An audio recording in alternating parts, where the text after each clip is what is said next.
45 minutes before I was supposed to walk down the aisle, my phone buzzed with a video call. It was my sister grinning from ear to ear in a custom diamond-studded gown. She looked right into the camera lens and said, "Do not wait for Dad to walk you down the aisle. He chose to stand with me today. You really should have known your place."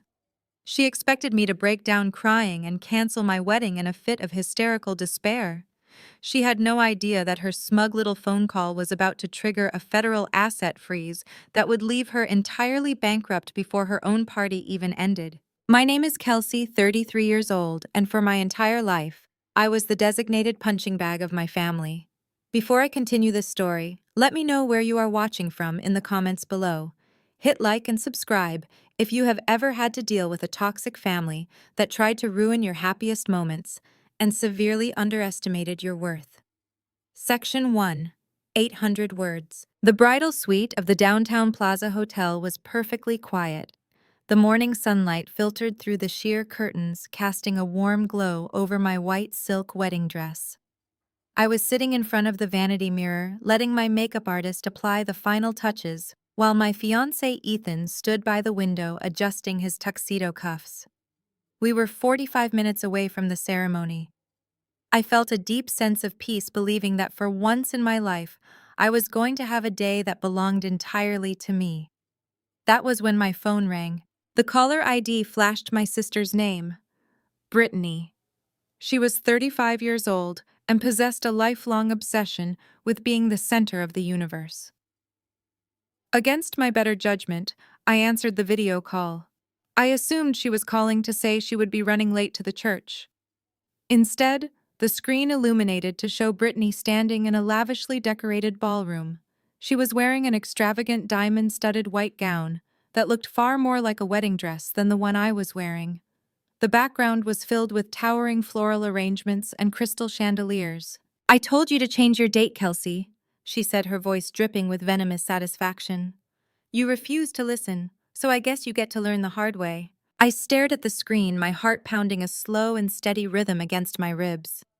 Brittany was hosting her 5-year vow renewal today. She had deliberately scheduled her massive over-the-top event on the exact same day at the exact same time as my wedding. When she announced her date 6 months ago, I was expected to immediately cancel all my vendor contracts and bow to her schedule. When I refused, the family tension became unbearable. But I never imagined she would take it this far. "Where is Dad?"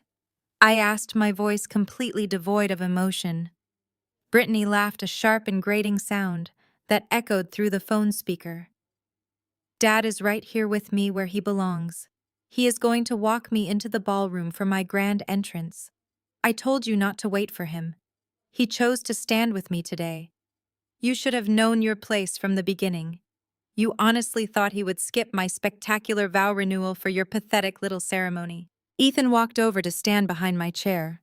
He looked at the phone screen, his eyes widening in pure shock. He leaned down and spoke directly into the camera. "Are you out of your mind, Brittany? It is her wedding day. Your father promised to walk her down the aisle. You are actually doing this right now." Brittany rolled her eyes, inspecting her manicured nails. "Oh, calm down, Ethan. It is not my fault that my father knows which daughter actually matters. Besides, Kelsey is a grown woman. She can walk herself down the aisle. It is not like anyone is going to care anyway. Everyone who is anyone is right here at my party." She smiled a wicked, triumphant smile. It was the smile of a golden child who had spent 3 decades manipulating our parents into indulging her every whim. She wanted me to scream. She wanted me to cry and beg for our father to leave her party and come to my church. She thrived on my pain. But I refused to give her a single tear. I sat perfectly still, maintaining an icy calm that seemed to unsettle her. The truth was, my father abandoning me at the altar was a brutal slap to the face, but I was not entirely unprepared. I knew exactly who these people were, and I knew what they were capable of doing to protect their precious image. I took a deep breath, preparing to hang up the phone when another voice suddenly interrupted the call. Section 2. 800 words. Before I could end the connection, the camera jerked violently as my mother Pamela snatched the phone out of my sister's hand. My mother's face filled the screen. Her expression twisted into a mask of bitter disappointment. She did not look like a mother speaking to her daughter on her wedding day. She looked like a judge delivering a guilty verdict. "Kelsey, stop being so dramatic and selfish." Pamela snapped, her voice sharp enough to cut glass. "Do not look at your sister with that terrible attitude. You brought this entirely on yourself." I stared at my mother, the woman who had spent my entire life minimizing my achievements and magnifying my sister's mediocre existence. "How exactly is it selfish to expect my own father to walk me down the aisle on my wedding day, Mom?" I asked evenly. Pamela let out a heavy sigh, as if dealing with me was the greatest burden she had ever been forced to bear. "You know perfectly well why we had to be here today. Jamal has his entire family flying in all the way from Atlanta. They are a very prominent traditional family. They expect a certain level of class and prestige. We have to maintain our family image for them. Brittany and Jamal's 5-year vow renewal is a massive networking event, and it is vastly more important for the family image than your little courthouse-adjacent gathering." Jamal was my brother-in-law, an African-American man from a wealthy, highly educated family in Georgia. He was actually a decent guy, but he was completely blinded by Brittany's superficial charm. His family valued success and social standing, and my parents were absolutely terrified of looking inferior to them. To my mother, Brittany's vow renewal was a crucial public relations campaign. My wedding was just an annoying schedule conflict. "You literally told me last week that Dad had picked up his tuxedo for my wedding," I said, keeping my voice dangerously quiet. "You lied to my face. You planned this all along to humiliate me." "Oh, please," Pamela scoffed, waving her hand dismissively. "We did not plan to humiliate you. We just made a strategic family decision. If you had just been a better daughter and supported your sister financially when she asked you to, maybe your father would have felt more inclined to make time for you today. But no, you had to be stubborn. You refused to help pay for this beautiful venue. You proved that you do not care about family unity. So why should we prioritize your small, insignificant wedding?" The gaslighting was so extreme it was almost dizzying. She was standing there in a designer gown paid for by stolen money, blaming me for my father abandoning me on my wedding day because I refused to be their personal ATM machine. They had always treated me like a second-class citizen. They assumed that because I lived quietly and ran a consulting business, I was barely scraping by. They had no idea that my quiet little business was actually a financial technology empire. They had no idea I possessed enough power to crush them with a single phone call. Ethan clenched his fists, his face turning red with anger. He leaned toward the phone again. "You are disgusting, Pamela. You and Richard are abandoning your youngest daughter on her wedding day just to show off for Jamal's parents. You do not deserve to be at our wedding." "Do not speak to me like that, Ethan!" Pamela shrieked, her eyes narrowing with absolute fury. "You and Kelsey deserve each other. Neither of you understands the pressure of maintaining a high society lifestyle. Kelsey, your father is furious with you. He is absolutely disgusted by your lack of financial contribution to this family event. He is coming over to the phone right now to tell you exactly why you brought this isolation on yourself. You are going to listen to him, and you are going to apologize to your sister for trying to ruin her special day with your selfish guilt trips." I looked at Ethan and gently placed a hand on his chest, silently asking him to step back. I did not need him to defend me anymore. The time for arguing was over. I watched the screen as the camera shifted, capturing the bustling background of the extravagant ballroom, waiting for my father to step into the frame and deliver the final unforgivable blow. I felt a cold, calculating energy settle deep in my bones. They thought they had backed me into a corner. They thought they were the ones holding all the cards. But they were about to learn a very painful lesson about what happens when you push the family scapegoat past the point of no return. The camera wobbled again, and then my father Richard stepped into the frame. He was wearing a custom-tailored tuxedo, his silver hair perfectly styled, looking every bit the corporate vice president he was. He adjusted his silk tie and stared down at the camera lens with a look of absolute disdain. It was the exact same look he had given me my entire childhood whenever I brought home an A- instead of an A+. "Hello, Kelsey," he said, his voice dropping into that authoritative corporate tone he loved to use to intimidate people. I understand you are upset, but throwing a tantrum on your wedding day is entirely unbecoming. You are 33 years old. It is time you take responsibility for your choices. Responsibility. I repeated, my voice steady. You mean the choice to not let you extort me? Richard scoffed, shaking his head as if I were a petulant toddler. Do not use that word. Nobody is extorting you. We asked you for a simple favor as a family. When Brittany and Jamal needed a $200,000 loan earlier this week to cover the final expenses for this beautiful event, and to help stabilize Jamal's business, we came to you. We gave you the opportunity to step up and be a supportive sister. And what did you do?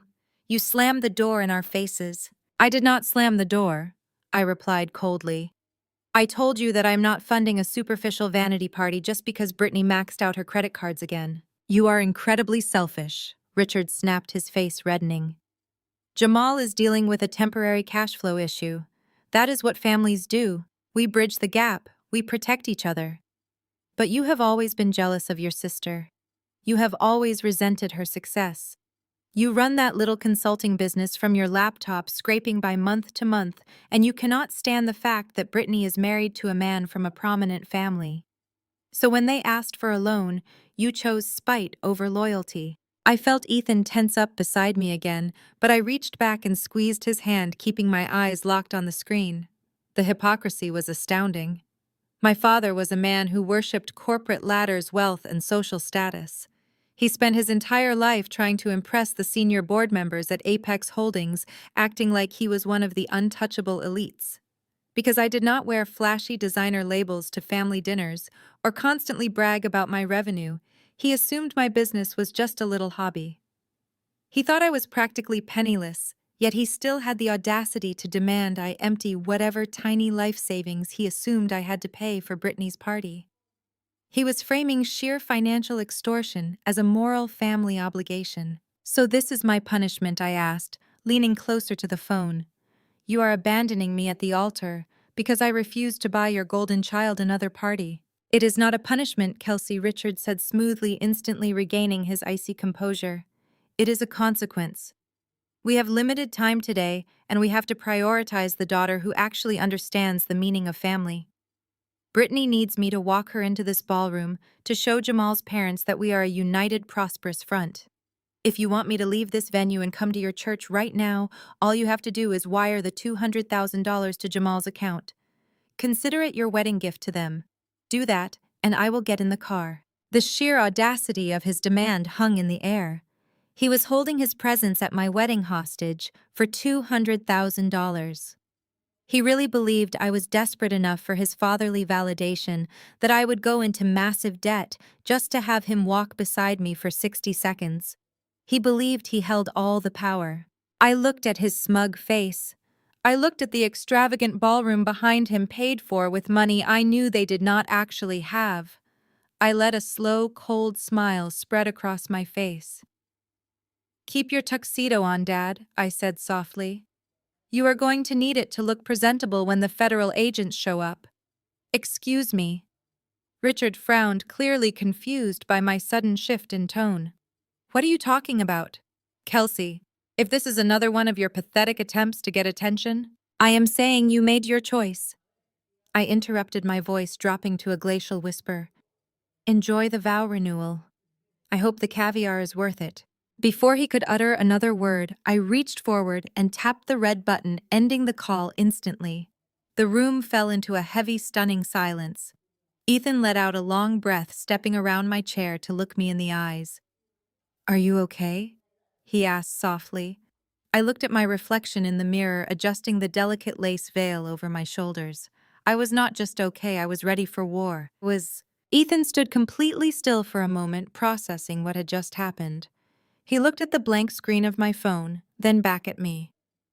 "You actually hung up on him," he said, a slow smile spreading across his face. I thought his face was going to explode right through the screen. I set the phone down on the vanity table and picked up my diamond earrings. "He can explode all he wants on his own time," I replied, carefully fastening the jewelry. "I am done playing his twisted game. I am done being the reliable punching bag they use to make themselves feel powerful and important."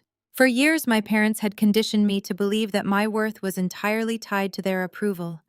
If I just worked a little harder, gave a little more money, or stayed perfectly quiet while Brittany took all the credit, maybe they would finally love me the way they loved her. But sitting in that bridal suite looking at my own reflection, I did not feel a single ounce of sadness. I did not feel the urge to cry or beg for my father to come back. The fragile little girl who desperately wanted her dad to walk her down the aisle had died a long time ago. In her place was a woman who had meticulously built a massive empire from the ground up entirely in the shadows away from their greedy hands. "Are you absolutely sure about this?" Kelsey Ethan asked, stepping closer and placing his hands gently on my shoulders. "Once we initiate this final sequence, there is no going back. Your relationship with your parents and your sister will be severed forever. The fallout will be extremely public." I met his gaze in the mirror. My relationship with them ended the moment they decided to use my wedding day as a bargaining chip to fund Brittany and Jamal's fake lifestyle. They made their choice when they decided extortion was an acceptable family value. Now they get to live with the devastating consequences. I picked up my phone again, bypassing my personal contacts and opening a highly secure encrypted application. I tapped a single number. It rang only once before a deep professional voice answered on the other end. "Give me a status update." I ordered, my voice crisp and authoritative. "The perimeter is entirely secure, Ma'am Carter," my head of private security replied instantly. "We have men stationed at every entrance of the church and the reception hall. The press has been kept completely off the premises, and the guest list has been strictly verified. No uninvited family members will be able to breach the venue if they decide to show up later to cause a scene." "Good," I said. I glanced at the vintage grandfather clock standing in the corner of the suite. It was exactly 30 minutes until the ceremony was scheduled to begin. Everything was falling into place perfectly, just as I had anticipated when I laid this elaborate trap months ago. "Carter," I continued, my tone lowering into a serious command. "Tell him it is time. Bring him to the staging area right now. I am not walking alone today." "Understood, ma'am," Carter said without hesitation. "He is ready and waiting for your signal." I ended the call and slipped the phone into my small bridal clutch. Ethan watched me with a mixture of awe and profound respect. Most grooms would be terrified to see their bride turn into a cold, calculating strategist moments before walking down the aisle. But Ethan was not most grooms. He was a ruthless corporate attorney who knew exactly what kind of power I held. He was the only person in the world who knew the full extent of my wealth and the absolute destruction I had put in motion. "You look breathtaking," Ethan said, offering me his arm. "And slightly terrifying. It is a very attractive combination." I smiled genuinely this time and took his arm. "I am just making sure the trash gets taken out properly," I replied. As we walked out of the bridal suite and down the long carpeted hallway toward the main chapel, I could hear the faint sound of the string quartet warming up. The guests were taking their seats completely unaware of the absolute storm that was about to hit my family. My parents and sister thought they had outsmarted me. They thought they had left me humiliated and isolated, crying in a dressing room because my father did not want me. They genuinely believed I had no one else in my corner. They had no idea that the man waiting for me behind the heavy oak doors of the chapel was the one person my father feared more than God himself. They had no idea that while they were toasting to their fake wealth and stolen money, I was about to walk down the aisle on the arm of the most powerful man in the financial world. But to understand how we got to this glorious moment of revenge, you have to understand exactly what happened at the family dinner 3 days ago. 3 days ago, we were all seated around a mahogany table in a private dining room at an upscale steakhouse. My father had insisted on hosting a joint family dinner to celebrate the upcoming wedding and the vow renewal. But as always, it was really just a stage for him to show off his perceived wealth and boast about his position at Apex Holdings. Jamal sat across from me, looking unusually exhausted, though he tried to maintain a polite smile. Brittany was practically glowing, draped in designer clothes she definitely could not afford on Jamal's income alone. Richard raised his glass of expensive red wine, swirling it theatrically. To Brittany and Jamal, he announced loudly, 5 years of a beautiful marriage and setting the standard for what success looks like in this family. He did not even glance in my direction. Pamela clinked her glass against his. It is going to be the event of the season, she gushed. All of our friends from the country club are talking about it. I took a quiet sip of my water, completely unbothered. Ethan sat beside me, his jaw tightening slightly at the blatant exclusion. It had only been 10 minutes, and my wedding had not been mentioned a single time. But I was used to this. This was the exact dynamic I had navigated my entire life. Richard set his glass down and finally turned his attention to me, an arrogant smirk playing on his lips. So, Kelsey, how is that little consulting business of yours doing? Still operating out of your spare bedroom, I assume? I run it from an office downtown. Dad, I replied evenly, offering no further details. Richard chuckled, a condescending sound that made my skin crawl. Right. A leased desk in a shared workspace, I imagine. You know, if you ever want to see how a real corporate enterprise operates, you should come shadow me at Apex Holdings for a day. I could show you what high-level financial strategy actually looks like. It might give you some perspective on how to scale your little project. Brittany leaned forward, resting her chin on her hands. Oh, Dad, do not overwhelm her. Kelsey likes keeping things small and manageable. Not everyone is built for the high society lifestyle. Some people just prefer to blend into the background. She looked at me with fake sympathy. I mean, look at your wedding venue. A simple church and a small reception hall. It is cute. Very budget-friendly. Jamal and I are spending over $150,000 just on our floral arrangements and catering for the vow renewal. But we have an image to maintain. Our guest list is full of executives and politicians. We simply cannot afford to look cheap. Ethan shifted in his chair, his eyes flashing with irritation. He placed his hands on the table and leaned forward. Actually, Richard, you would be surprised by Kelsey. Her business is significantly more advanced than you realize.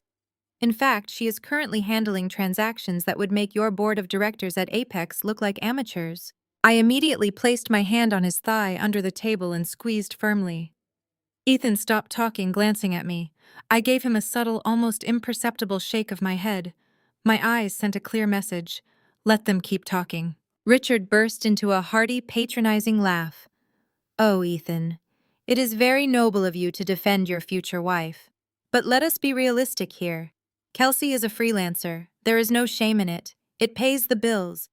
But she is not exactly swimming with the sharks.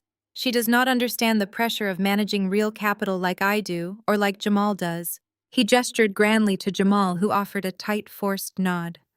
My father loved to pretend he was a titan of industry. He was a mid-level vice president, a corporate drone who desperately kissed up to the senior board members, especially the chairman.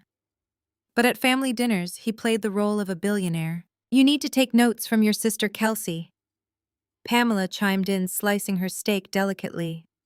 Brittany understands the importance of presentation. She understands that in this world you have to project success to attract success. You have always been so stubborn wearing those plain suits, refusing to ask for my help with your appearance. It is why you struggle. If you applied yourself like Brittany, you might actually build something worthwhile. I looked around the table, at my father who was actively embezzling money from his employer to fund this charade. At my mother, who enabled every toxic delusion in this family. At my sister, who was suffocating her husband in debt just to buy the illusion of superiority. They were practically drowning in their own arrogance, completely oblivious to the fact that they were insulting the woman who was currently buying the very company my father worked for. I smiled warmly at Richard. You are absolutely right, Dad, I said. I have a lot to learn about real wealth. Please tell me more about how things work at Apex Holdings. My father beamed, thrilled to have an audience for his inflated ego. He spent the rest of the dinner digging his own grave, bragging about his unrestricted access to corporate funds and his brilliant financial maneuvers, while I sat quietly committing every single word to memory. After enduring another 20 minutes of my father endlessly inflating his own ego, I placed my linen napkin on the table and excused myself. I told them I needed to use the restroom, though I really just needed a moment to breathe. The private dining area was separated from the main restaurant by a long, dimly lit hallway, lined with heavy velvet curtains and antique mirrors. The air out there was refreshingly quiet compared to the suffocating toxic atmosphere of the dinner table. As I walked down the corridor, I approached a small alcove near the coat check.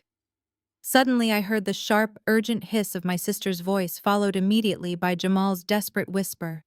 I stopped dead in my tracks, stepping silently into the shadow of a large marble pillar to listen. "Brittany, we cannot keep doing this," Jamal said, his voice trembling with a level of panic I had never heard from him before. "I just checked the balances on the 3 new credit cards we opened last month. They are completely maxed out, every single one of them. The florist alone is demanding another $20,000 by tomorrow morning, or they are pulling the centerpieces for the reception." There was a brief pause filled only by the sound of Jamal's heavy breathing. "My parents are flying in from Atlanta tomorrow morning," he continued, his tone cracking with anxiety. "They think your father is covering this entire $150,000 circus. If they find out I am drowning in massive consumer debt just to pay for an ice sculpture and imported caviar, I will be the absolute laughingstock of my family." My father built his firm from nothing. He despises financial irresponsibility. I peeked around the edge of the pillar. Jamal had his head in his hands, looking entirely defeated. His shoulders slumped under the weight of a crushing reality. Brittany stood across from him, her arms crossed defensively. She rolled her eyes as if his impending financial ruin was nothing more than a minor annoying inconvenience. "Keep your voice down, Jamal," she hissed, glancing around nervously to ensure no one was listening. "You are being completely dramatic. This is not debt, it is an investment in our future. We have to show your parents that we belong in this tax bracket. If we scale back the party now, they will know we are struggling. Do you want your mother looking down her nose at me for the rest of our lives? You need to act like a man and handle the pressure. I do not want to declare bankruptcy before I turn 36. Brittany." Jamal fired back, running a frantic hand over his face. "You lied to me. You told me your dad was going to handle the final payments. You promised me we would not have to take out another loan just to impress people who already like us. I am not sleeping. I am taking cash advances just to pay the minimums." "He is going to handle it," Brittany snapped, stepping closer to him and lowering her voice into a sharp, venomous whisper. "I already talked to Dad. He is going to make Kelsey pay for it." Jamal looked up, his face contorting into an expression of genuine confusion. "Kelsey?" he repeated, bewildered. "How is Kelsey going to pay for a $150,000 party? She runs a tiny freelance business out of her apartment. She drives a 10-year-old Honda Brittany. She does not have that kind of cash lying around." Brittany let out a cruel, mocking laugh that echoed faintly off the marble walls. "Oh, please, Jamal. She has zero social life and lives in a modest apartment. She has been hoarding her little savings for years. Dad is going to sit her down tonight and tell her she owes us. He is going to frame it as a family emergency loan." "And what if she says no?" Jamal asked, sounding thoroughly exhausted by his wife's endless schemes. "She will not say no," Brittany stated with absolute terrifying confidence. "She is desperate for Dad to like her. She has spent her whole life begging for scraps of his attention. If he threatens to pull his support for her pathetic little wedding, she will hand over her bank account details crying. Just let Dad do what he does best. We will have the money by Friday, and your parents will go back to Georgia thinking we are American royalty. Just smile and play your part." I stood frozen behind the pillar, my blood running ice cold. They were actually plotting to extort me to fund their delusions. I slowly reached into my purse, pulled out my phone, and pressed the record button.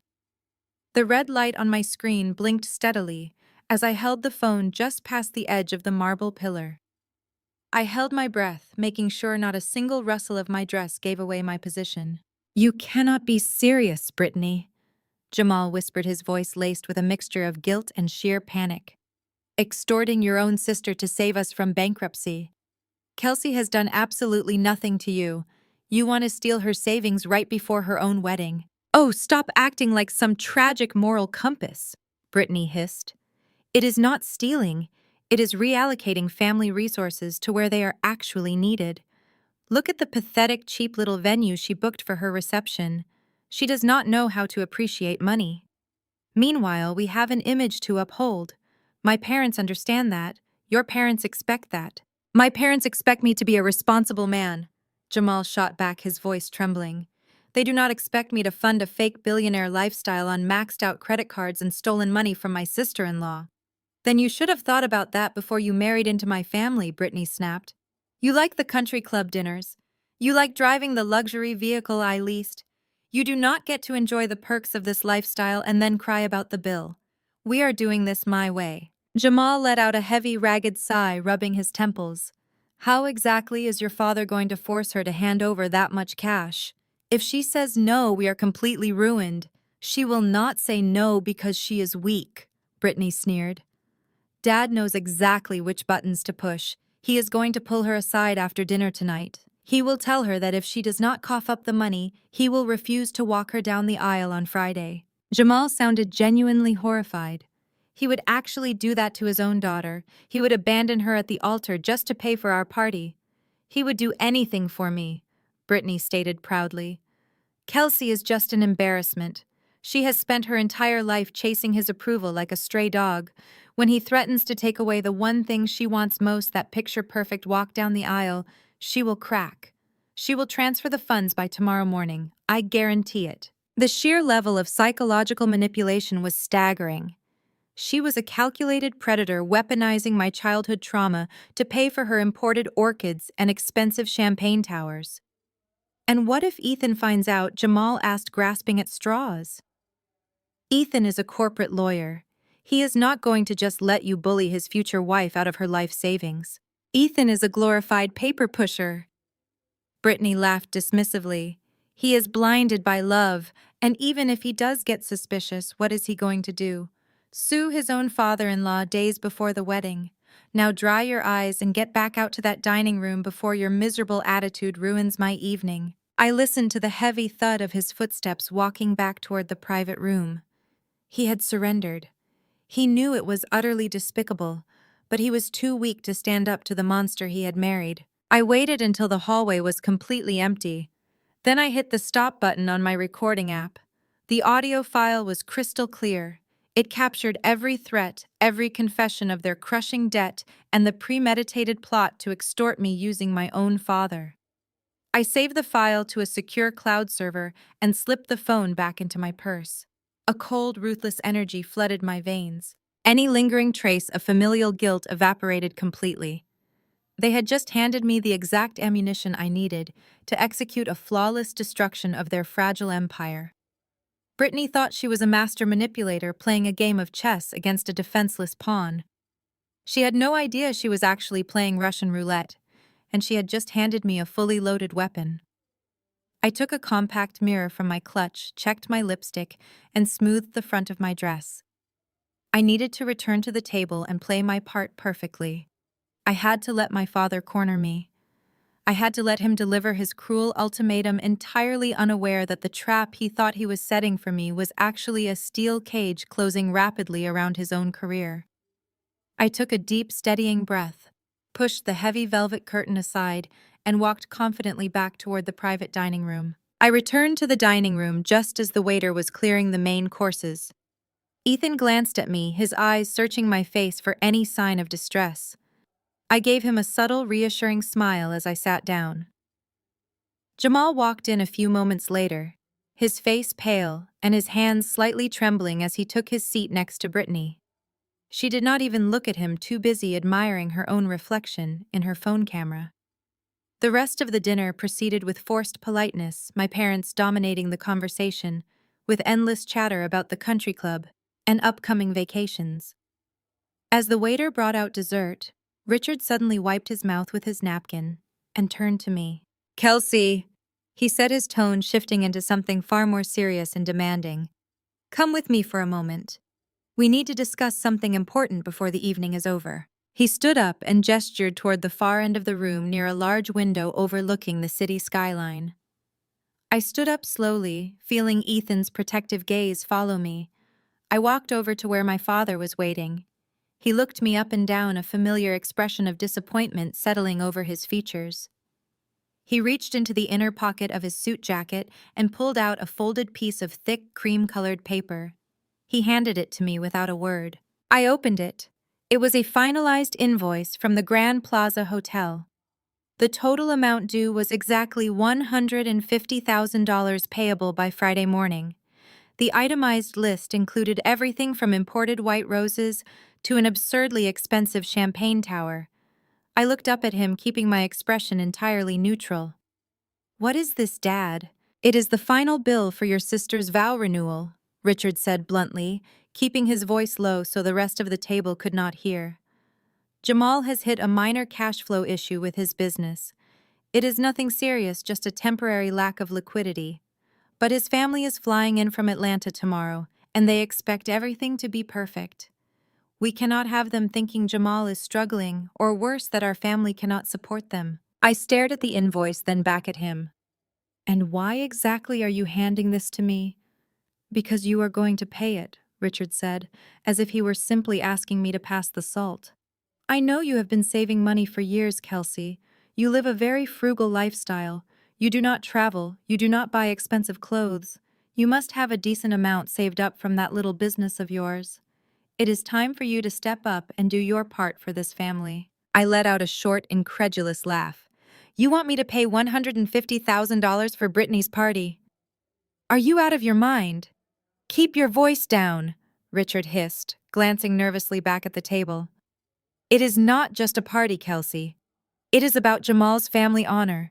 It is about maintaining our reputation. Your sister has worked hard to build a life that reflects well on all of us. You owe it to her to support her when she needs it." "I owe her absolutely nothing," I replied, my voice steady and cold. "I am not draining my life savings so Brittany can impress a room full of people she does not even like. If Jamal is out of money, maybe they should cancel the ice sculpture and the imported caviar." Richard's face darkened, his jaw clenching in anger. "You are being incredibly selfish. Your wedding is costing a fraction of this. You do not need that money. You are just being spiteful because you have always been jealous of Brittany." "Jealous of what exactly?" I asked, leaning in closer. "Jealous of a woman who has to max out credit cards to pretend she is rich. Jealous of a marriage built on lies and financial ruin." Richard's eyes narrowed.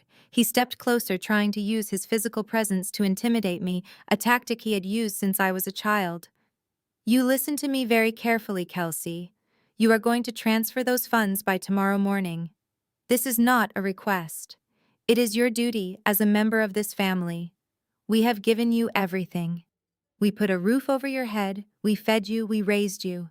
Now it is time to pay us back." I looked at him, feeling a wave of absolute disgust wash over me. The sheer entitlement was staggering. He was standing there demanding I empty my bank account to fund a fraudulent lifestyle, framing it as a noble family obligation. He had no idea I already possessed the audio recording proving this was a premeditated extortion plot. He had no idea he was playing right into my hands. "I am not paying this bill, Dad," I said, clearly, handing the invoice back to him. "Not tomorrow, not ever." Richard snatched the paper from my hand, his face purple with rage. He looked as though he wanted to strike me. He took a deep breath, collecting himself, and then he delivered the ultimatum that would ultimately destroy him. "If you refuse to pay this invoice, Kelsey," he said, his voice trembling with barely contained fury, "I will ensure that you are completely cut off from this family. No more dinners, no more holidays, and absolutely no financial support from us moving forward. You will be entirely on your own." I let out a sharp, bitter laugh that echoed slightly in the quiet, dim alcove. "On my own," I repeated, shaking my head. "Dad, I have been entirely on my own since I was 18 years old. You cutting me off is not a threat. It is just my everyday reality." Richard tried to interrupt, but I held up a hand, silencing him. "You talk about my duty to this family," I said, my voice dropping to a low register. "You talk about how you put a roof over my head, as if that is not the legal requirement of being a parent. Let us talk about facts, Dad. Let us talk about what you actually gave me compared to your precious golden child." Richard crossed his arms rigidly across his chest. "I am not doing this with you. I am not playing your comparison games." "It is not a game at all," I countered. 10 years ago, when I was accepted into my top choice university, I needed $30,000 to cover my freshman tuition. I had worked 3 jobs in high school. I tutored, worked retail, and waited tables to save what I could. But I was short. I came to you for help, relying on the college fund you promised to maintain equally for both of us. Do you remember what you told me? Richard shifted uncomfortably, his eyes darting away. That was a difficult financial year, he muttered defensively. The market took a downturn. You cannot hold the economy against me. I did not hold the economy against you, I said smoothly. I believed you. I took out student loans and worked full-time. I exhausted myself while you claimed we were struggling. I believed your lies right up until 3 weeks later, when Brittany graduated from her mediocre college with a degree she never used. Do you remember her graduation gift? He did not answer. His jaw was clenched so tight his teeth might shatter. You bought her a brand new Porsche convertible? I stated my words, cutting like a knife. A luxury car that cost exactly $75,000. You drained my college fund, the money supposed to secure my education, to buy your golden child a status symbol so she could show off to her friends. How dare you bring up ancient history? Richard exploded, his face turning a furious red. It was my money, Kelsey. I earned every penny of it. I had the right to spend it however I saw fit. Brittany needed presentable transportation to secure a good job. You were smart enough to handle loans. It is not my fault you chose to hold a grudge over a car. I do not care about the car, I replied steadily. I care about the lie. I care that you stole my future to fund her vanity, and now you have the nerve to stand here and demand I drain my savings for another of her superficial parties. You spent your life funding her delusions, and you expect me to foot the bill when your well runs dry. You ungrateful brat, Richard, hissed, his hands balling into fists. I am a vice president at Apex Holdings. I manage millions in corporate accounts every day. I do not need your pathetic savings. I gave you this invoice to teach you a lesson about family loyalty. But clearly you are too selfish to understand the privilege of being part of this family. He was foaming at the mouth, his ego completely shattered by my absolute refusal to submit. He was terrified. He was projecting his own crippling financial insecurity onto me, desperately trying to maintain the illusion of control. I looked at this man, a man actively committing federal crimes at Apex Holdings, just to keep up appearances, and I felt nothing but profound pity. I am not paying for Brittany's fake lifestyle, Dad, I said, keeping my gaze locked on his furiously glaring eyes. I am not paying for Jamal's cowardice. And I am certainly not paying to protect your fragile ego today or ever. I turned to walk away, ready to rejoin Ethan at the table. But my father could not let me have the last word. His pride would simply not allow it. As I took my very first step, he grabbed my arm, spinning me around, his eyes blazing with toxic rage. His grip on my forearm was tight enough to bruise. I looked down at his hand, gripping my skin, then back up at his face, my expression completely flat. Let go of me, I demanded, my voice dangerously quiet. Richard did not let go immediately. He leaned in so close I could smell the expensive red wine on his breath. You listen to me, he hissed, his voice trembling with a desperate, toxic rage. You think you are so smart. You think you can just walk away from your obligations to this family without any consequences. Well, let me make this crystal clear for you, Kelsey. You have until Friday morning to wire that $150,000 to Jamal's account. I stared at him unblinking, and if I do not, I challenged softly. Then I will not be at your wedding, he sneered, finally releasing my arm and taking a massive step back to admire his own cruelty. I will not walk you down that aisle. I will not give you away. I will go to Brittany's vow renewal, and I will stand beside the daughter who actually respects me. You will be a joke, Kelsey. You will stand up there in front of Ethan's entire prestigious family completely alone, proving to everyone in attendance that even your own father could not be bothered to support you. He stood tall, puffing out his chest, waiting for the devastating impact of his words to hit me. He expected my eyes to well up with tears. He expected my lower lip to tremble in defeat. He had spent my entire childhood using his affection as a weapon, withdrawing his love whenever I failed to meet his impossible standards. He genuinely believed that the threat of public humiliation on my wedding day would finally force me into total submission. He thought my fear of abandonment would always override my sense of self-respect. Instead, a profound sense of absolute clarity washed over me. The last remaining thread of hope I had ever held for this man snapped, not with a painful tear, but with a clean, liberating cut. I looked at him not with anger, but with the cold, detached curiosity one might use to study a dying insect. A slow, chilling smile spread across my face. It was a dead-eyed smile devoid of any warmth, sorrow, or hesitation. It was the smile of a woman who had just been handed the final puzzle piece to complete her masterpiece of revenge. "Okay, Dad," I said, my voice perfectly smooth and utterly devoid of emotion. "See you Friday." Richard blinked, visibly caught off guard by my unnerving response. His brow furrowed in deep confusion. "Wait, what does that mean? Are you going to send the money or not?" He demanded, his authoritative facade cracking for a split second as panic set in. I did not answer him. I simply turned on my heel and walked back down the hallway into the main dining room. I approached our table, picked up my evening purse, and looked at Ethan. "We are leaving," I announced calmly. Ethan did not ask any questions. He stood up, immediately dropped $100 bill on the table for the waiter, and offered me his arm. We walked out of the restaurant without looking back, leaving my mother mid-sentence and my sister staring after us in shock. Jamal sat frozen in his chair, his face pale, likely wondering if his financial ruin was about to be exposed to the entire table. As Ethan and I stepped out into the cool evening air, the heavy, suffocating weight of my family's expectations lifted off my shoulders entirely. I told Ethan everything that had happened in that hallway on the drive home. I played him the recording of Brittany and Jamal. I told him about the invoice and the vile ultimatum my father had just delivered. That was the night we finalized our strategy. That was the exact night I decided to stop playing the victim and start playing the executioner. And that brings us back to this very moment. Present day. The bridal suite of the downtown Plaza Hotel, exactly 30 minutes before my wedding ceremony. The video call with my family had not been a tragic surprise. It was the exact confirmation I had been waiting for. When Brittany smirked at the camera and told me my father had chosen her, she thought she was delivering a fatal blow to my fragile heart. She did not realize she was simply reading the script I had written for her.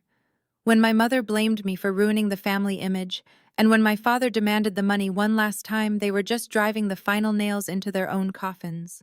They thought I was going to walk down that aisle alone, humiliated and broken. But they were about to discover that the daughter they cast aside had built a fortress they could never breach.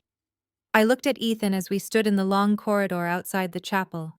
The heavy wooden doors were just a few feet away. The music was playing. The trap was permanently set. Now it was time to unleash the weapon I had kept hidden in the dark for so long. Ethan and I stepped into the private antechamber just off the main chapel hallway. We needed one final moment of privacy before the ceremony officially began. The heavy bass of the organ vibrated through the stone floor, a steady rhythm that matched my own pulse. The side door of the antechamber opened with a quiet click, and Gregory stepped inside.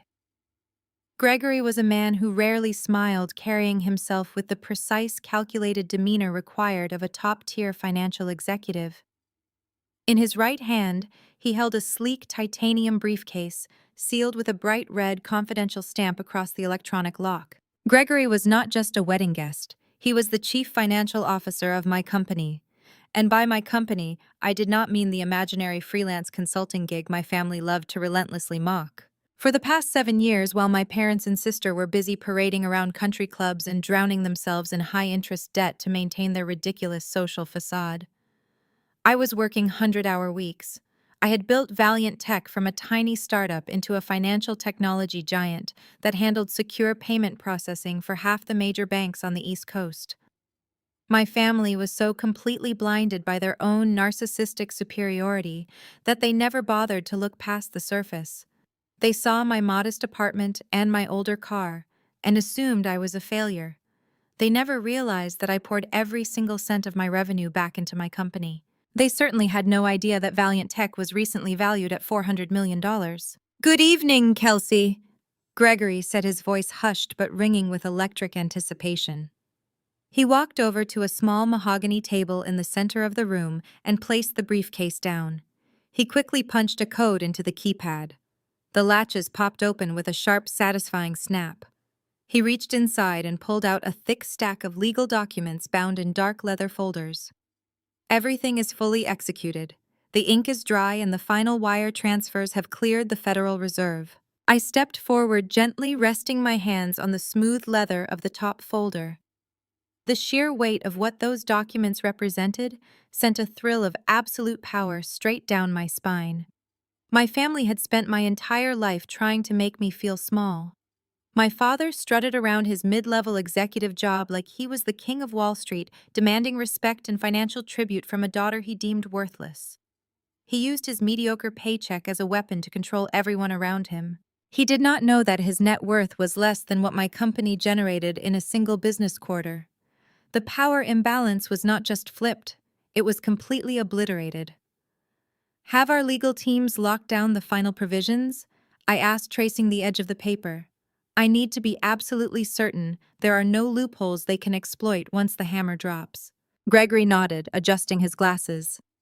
"It is ironclad. Our corporate attorneys have spent the last 48 hours reviewing every single clause. The board of directors voted unanimously this morning. Your father and his precious corporate buddies have absolutely no idea what is about to hit them. They are completely exposed, Kelsey. You hold all the cards now." Ethan stepped up beside me, wrapping a supportive arm around my waist. He looked down at the documents, a proud smirk forming on his face.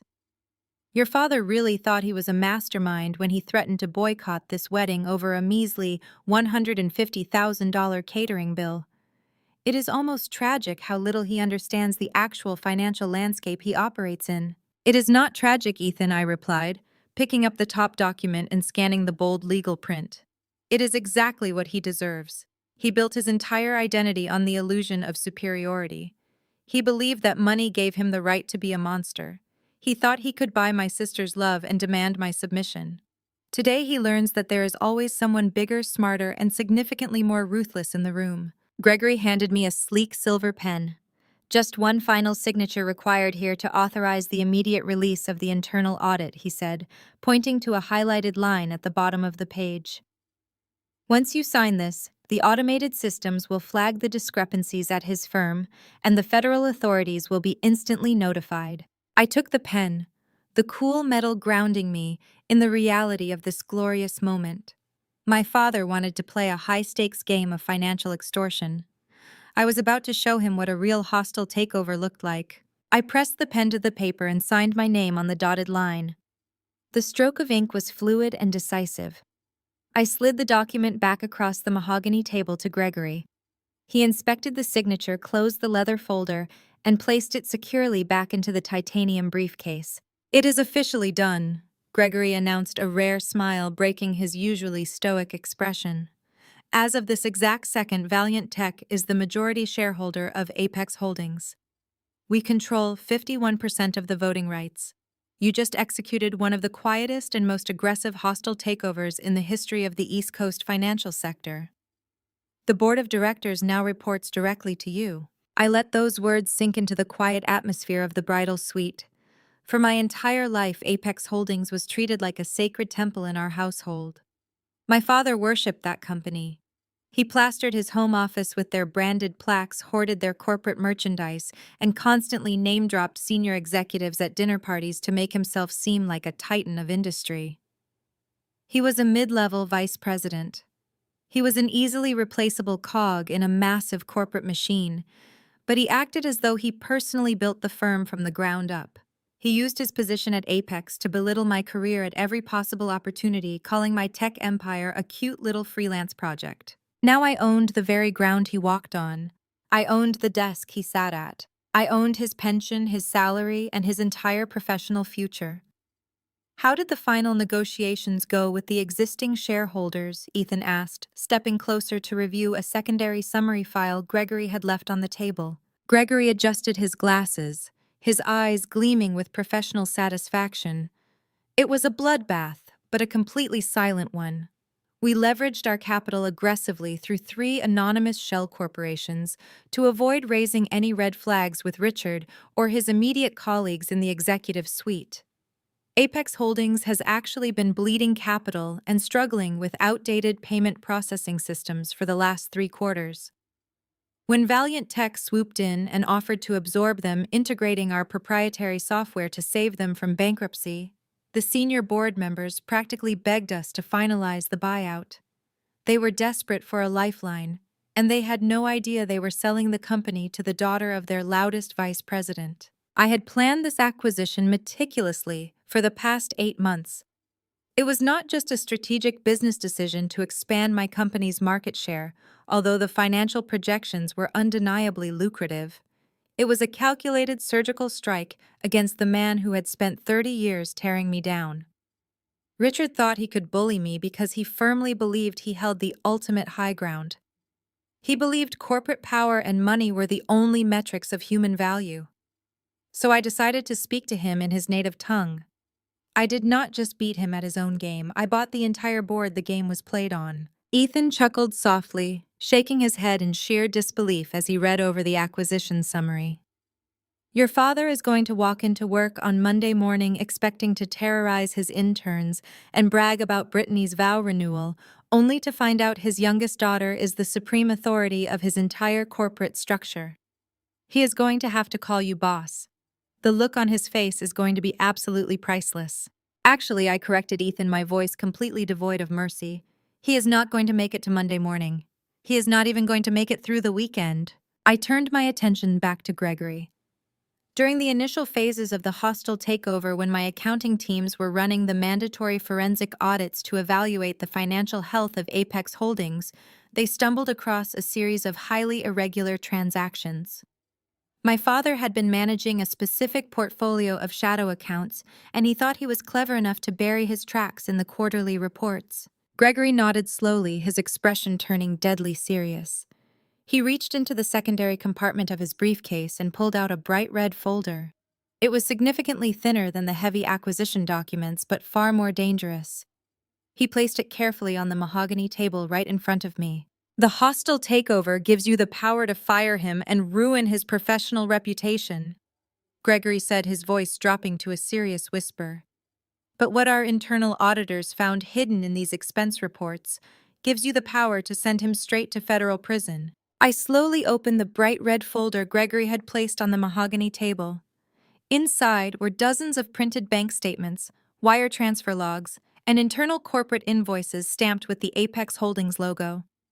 I scanned the first page, my eyes tracing the densely packed rows of highlighted numbers. The amounts were staggering. $10,000 here. $25,000 there. Gregory pointed a manicured finger at a specific sequence of transfers. Your father set up a dummy vendor account 3 years ago. He explained, his voice clinical and precise. He disguised it as a third-party analytics firm that supposedly provided market research for Apex Holdings. But the firm does not exist. It is a ghost company. The routing numbers attached to these invoices trace directly back to a private offshore account registered under his personal name. Over the last 18 months, he has siphoned exactly $350,000 from the corporate reserves. I stared at the spreadsheets, a cold, sharp realization washing over me as I connected the dots. I cross-referenced the dates of the largest corporate withdrawals with my own memory of my family's recent extravagant purchases. A $50,000 wire transfer had cleared the exact same week Brittany and Jamal suddenly bought their brand new luxury sports utility vehicle. Another $40,000 withdrawal happened just 3 days before Brittany posted hundreds of photos from her spontaneous month-long European vacation. And look at the most recent withdrawal, Ethan noted, leaning over my shoulder to tap a highlighted line dated just 2 weeks ago. $60,000. That perfectly matches the massive initial deposit required to secure the Grand Plaza Hotel ballroom, where Brittany is currently hosting her vow renewal. My father was not a successful, high-powered businessman. He was a common thief. All his pompous lectures about financial discipline, all his arrogant bragging at family dinners, all of his condescending remarks about my freelance career. All of it was a fragile illusion built entirely on stolen corporate funds. He had spent his entire life looking down on my honest work, treating me like a peasant while he secretly committed federal crimes just to keep my sister draped in diamonds. When he pulled me aside at the restaurant 3 days ago and demanded I pay that $150,000 catering bill, I said slowly, piecing the final parts of the puzzle together out loud. He was not just trying to assert his dominance as a father. He was genuinely desperate. Exactly. Gregory nodded, adjusting his glasses. Apex Holdings initiated a routine company-wide internal audit last month. Your father knew the accounting department was going to start looking very closely at all third-party vendor accounts. He could not risk stealing another massive chunk of cash to pay off Brittany's final-party vendors without tripping the internal security alarms. The well had finally run dry, and the walls were rapidly closing in on him. He needed clean, untraceable money to cover the gap. He needed your savings. He tried to extort his own daughter to fund a superficial party because he was terrified of getting caught for embezzlement, Ethan said, his voice laced with profound professional disgust. As a corporate attorney, I have seen a lot of white-collar criminals try to cover their tracks. But this level of sheer narcissistic delusion is almost impressive. He committed wire fraud, corporate embezzlement, and severe tax evasion. The federal prosecutors are going to absolutely destroy him. And based on that audio recording you captured, Brittany is fully complicit in demanding those stolen funds. I closed the red folder, my hands perfectly steady. The hypocrisy of my family was almost poetic in its cruelty. My mother had just called me selfish on a video chat less than 15 minutes ago. My father had threatened to abandon me at the altar to teach me a lesson about family loyalty and honor. They genuinely believed they were the moral superiors in this dynamic. They strutted around demanding respect, completely unaware that their entire luxurious existence was a fragile house of cards. They thought they were punishing me by excluding me from their high society circles.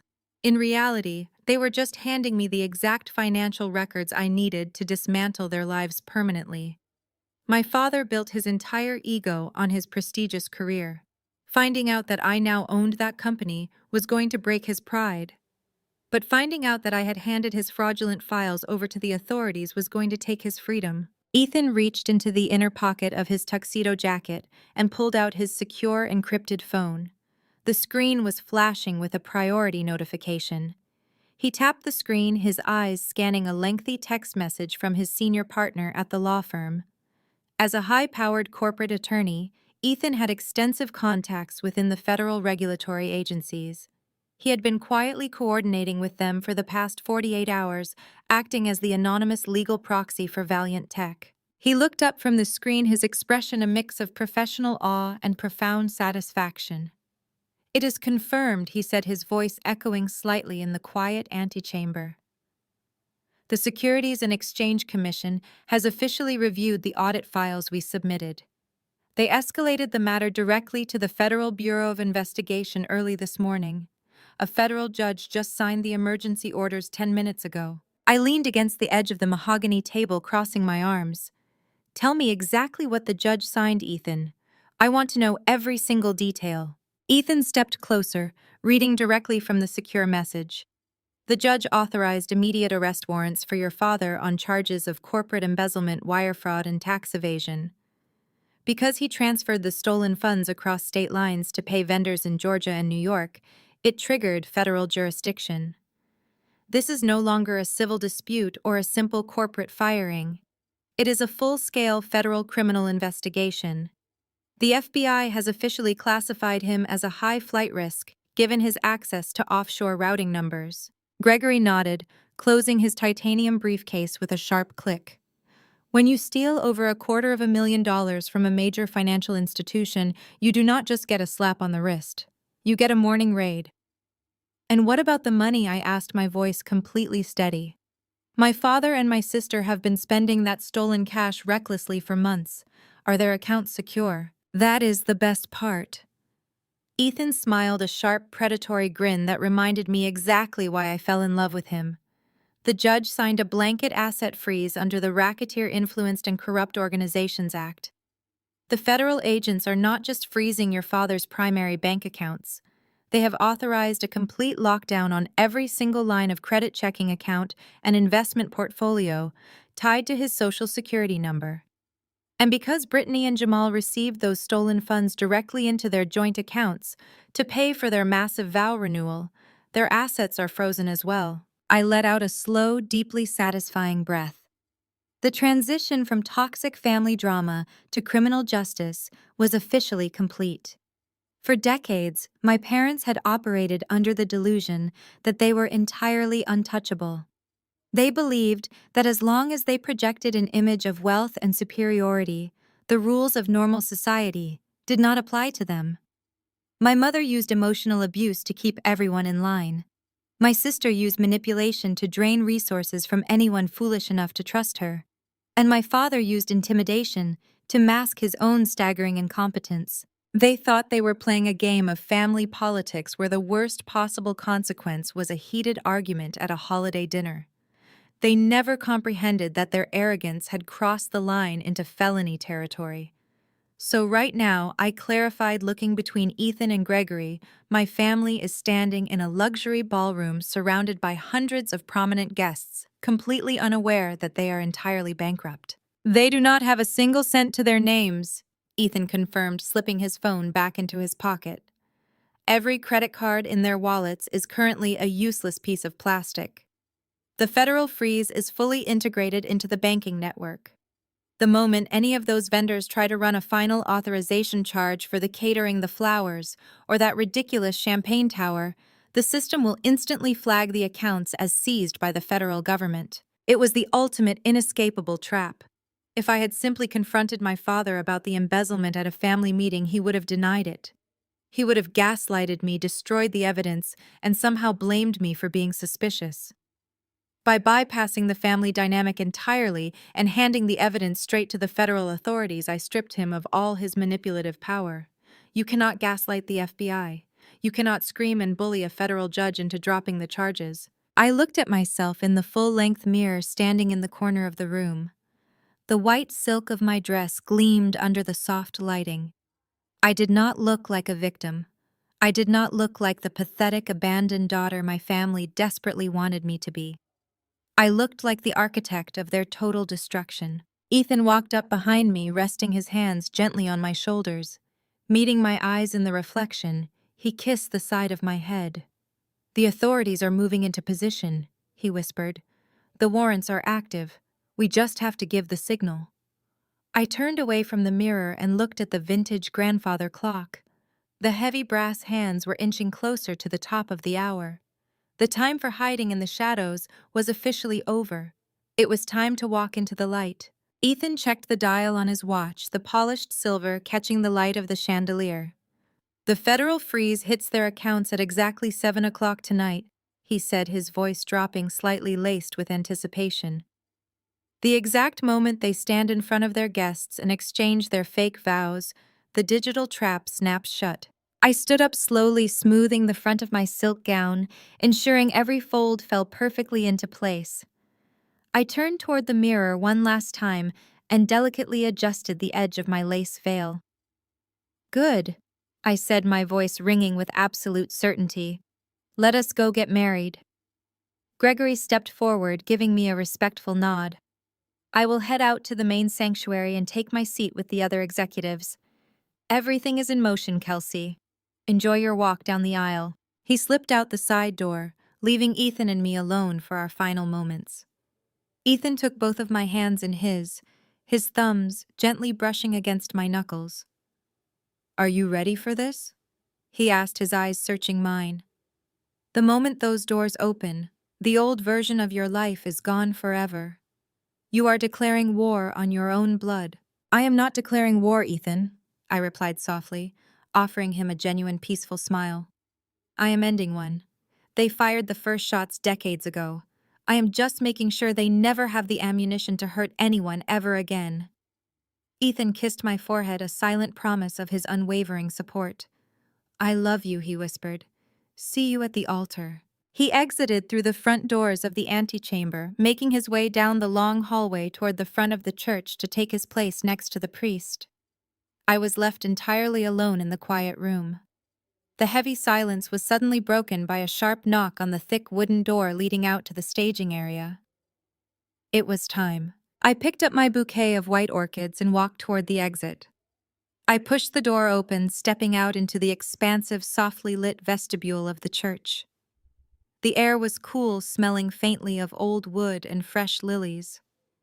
The sound of the string quartet swelled from inside the main sanctuary, shifting into the beautiful, triumphant notes of the bridal chorus. And there he was, standing perfectly straight in a custom-tailored charcoal tuxedo. Waiting for me at the base of the massive double doors was Jonathan. He was 62 years old, the billionaire chairman of Apex Holdings, and the single most powerful man in the East Coast financial sector. He was the man my father worshipped, the man my father had spent 3 years desperately trying to schedule a 5-minute meeting, with only to be repeatedly rejected by Jonathan's assistants. Jonathan turned toward me, his stern, deeply lined face breaking into a warm, genuinely affectionate smile. "Kelsey," he said, his voice rich and commanding, "you look absolutely magnificent. It is an incredible honor to be here today." "Thank you for coming, Jonathan," I replied, walking toward him. "I know your schedule is relentlessly demanding, especially with the acquisition finalizing this morning." He waved a hand dismissively, offering me his arm. "There is nowhere else I would rather be. When you first approached me 8 months ago about the hostile takeover, I knew you were brilliant. But reviewing your internal systems and seeing how you cornered the market without making a single sound, that was extraordinary. You saved my company from complete ruin, Kelsey. More importantly, you saved it from parasites like your father. Walking you down this aisle is the least I can do to show my respect to the new majority shareholder of my firm." I linked my arm through his, feeling a surge of profound gratitude. Jonathan and I had developed a deep mutual respect over the last year. He recognized my business acumen, instantly treating me as an equal, something my own father had refused to do my entire life. "Are the marshals in position at the other venue?" I asked quietly as we faced the heavy wooden doors. Jonathan gave a sharp nod. "I spoke to the regional director of the FBI myself an hour ago. The federal agents are waiting in unmarked vehicles just outside the Grand Plaza Hotel. They are tracking the financial freeze in real time. The moment the clock strikes 7 and those vendor accounts bounce, the agents will move in. Richard's pathetic little empire is about to burn to the ground." I took a deep breath, tightening my grip on his arm. The heavy wooden doors began to slowly swing open, revealing the massive candlelit sanctuary. Hundreds of guests turned their heads toward the entrance. My heart pounded in my chest, not with fear, but with the undeniable thrill of absolute victory. "Let us give them a show," Jonathan whispered, stepping forward in perfect sync with the music. I stepped into the light, walking down the aisle on the arm of a billionaire titan, leaving the shadow of the scapegoat daughter behind forever. As I walked toward Ethan, I knew that across town, the countdown to my family's total destruction had just hit 0. Across the city, at the exact same moment I took my first step down the illuminated aisle of the church, the atmosphere inside the Grand Plaza Hotel ballroom was buzzing with a very different kind of energy. The venue was a masterclass in financial irresponsibility. Towering centerpieces of imported white orchids dominated every single table. A 6-foot-tall custom ice sculpture of 2 swans sat in the middle of the room, slowly melting next to a massive champagne tower. It was a perfectly crafted illusion of unlimited wealth, funded entirely by stolen corporate capital and maxed-out credit cards. Brittany stood near the entrance of the ballroom, holding her phone high in the air actively, live streaming to her thousands of followers. She was wearing her extravagant diamond-studded gown, twirling slowly so the camera could catch every sparkle. "Hey everyone, thank you so much for all the sweet messages." Brittany practically squealed into her phone, tossing her blonde hair over her shoulder. "I am just so incredibly blessed to have a family that truly values important milestones. As you can see, we did not spare a single expense tonight. You know, some people in my life chose to settle for a cheap, tiny little gathering today, but I believe in setting the standard. Family is about showing up and proving your worth, and my father definitely proved who his priority is tonight." She smiled a wicked, self-satisfied smile at the camera, sending a clear, passive-aggressive message directly to me, assuming I was somewhere crying over her broadcast. She genuinely believed she had won. She was standing at the absolute peak of her hubris, soaking in the digital validation of strangers, completely oblivious to the fact that her bank accounts were minutes away from being frozen solid by the federal government. A few yards away from Brittany, my father was holding court near the open bar. Richard had a glass of top-shelf scotch in one hand and was aggressively gesturing with the other. He was surrounded by Jamal's family, including his parents, who had flown in from Atlanta. Jamal's father, Calvin, was a retired judge, and his mother, Beatrice, came from a long line of successful real estate developers. They were dignified, quiet people who understood the value of hard work and humility. They looked slightly overwhelmed and more than a little unimpressed by the sheer excess of the ballroom. But Richard was entirely incapable of reading the room. He was too busy inflating his own ego. "It is all about aggressive capital management," Calvin Richard boasted loudly, swirling the expensive amber liquid in his glass. "At Apex Holdings, I do not just oversee the regional accounts. I dictate the financial flow of the entire East Coast division. When you manage the kind of massive corporate wealth that I do, dropping $150,000 on a party for your favorite daughter is just a drop in the bucket. It is pocket change." Calvin offered a polite, strained smile, adjusting his wire-rimmed glasses. "That is very generous of you, Richard. Though Jamal told us he was handling a significant portion of the expenses for this evening, we certainly raised him to be financially independent." Richard let out a booming, patronizing laugh that made Jamal flinch. "Oh, Jamal is a good kid, but let us be honest. His business is still in its infancy. I had to step in and act as the primary financial anchor for this event. That is what a real patriarch does. I provide the lifestyle my daughter deserves. The chairman of Apex Holdings relies on my strategic vision to keep the company afloat, and I apply that same visionary leadership to my family." The sheer irony of his words was staggering. He was bragging to a retired judge about his visionary leadership at the exact company I had just purchased, using money he had actively embezzled. He was wrapping himself in a cape of corporate prestige, unaware that the real chairman of Apex Holdings was currently walking his scapegoat daughter down the aisle across town. Jamal stood a few steps behind my father, nervously pulling at the collar of his tuxedo. He checked his watch for the 5th time in 10 minutes. It was 6:45. He looked pale, his forehead glistening with a thin layer of cold sweat. He knew the credit cards were maxed out. He knew the catering manager was going to approach him for the final authorization charge before dinner was served. He was desperately hoping that my father had actually managed to bully me into wiring the money to cover the gap. Every time the heavy ballroom doors swung open, Jamal flinched, expecting the hotel management to finally demand their payment. The music shifted to an upbeat track. My mother glided across the floor, soaking in the envy of her friends. They were at the height of their arrogance, completely blind to the federal trap ticking down. While my parents paraded their stolen wealth across town, I stood at the threshold of my own future. The heavy oak doors of the sanctuary swung outward, pulled open by 2 ushers in unison. The grand pipe organ hit the triumphant opening chords of the bridal chorus, the sound vibrating through the ancient stone walls of the church. I stepped forward into the warm golden light of the sanctuary, and a hush immediately fell over the room. Hundreds of guests turned in their pews to look at the entrance. For a fraction of a second, the congregation simply saw a bride. But as I took my second step, the collective gaze of the room shifted to the man holding my right arm. A palpable, audible gasp rippled through the crowd. Ethan came from a family of elite corporate attorneys, federal judges, and high-level executives. They knew the major players of the East Coast financial sector intimately. They knew my father was a mid-level manager at Apex Holdings who was supposed to be giving me away.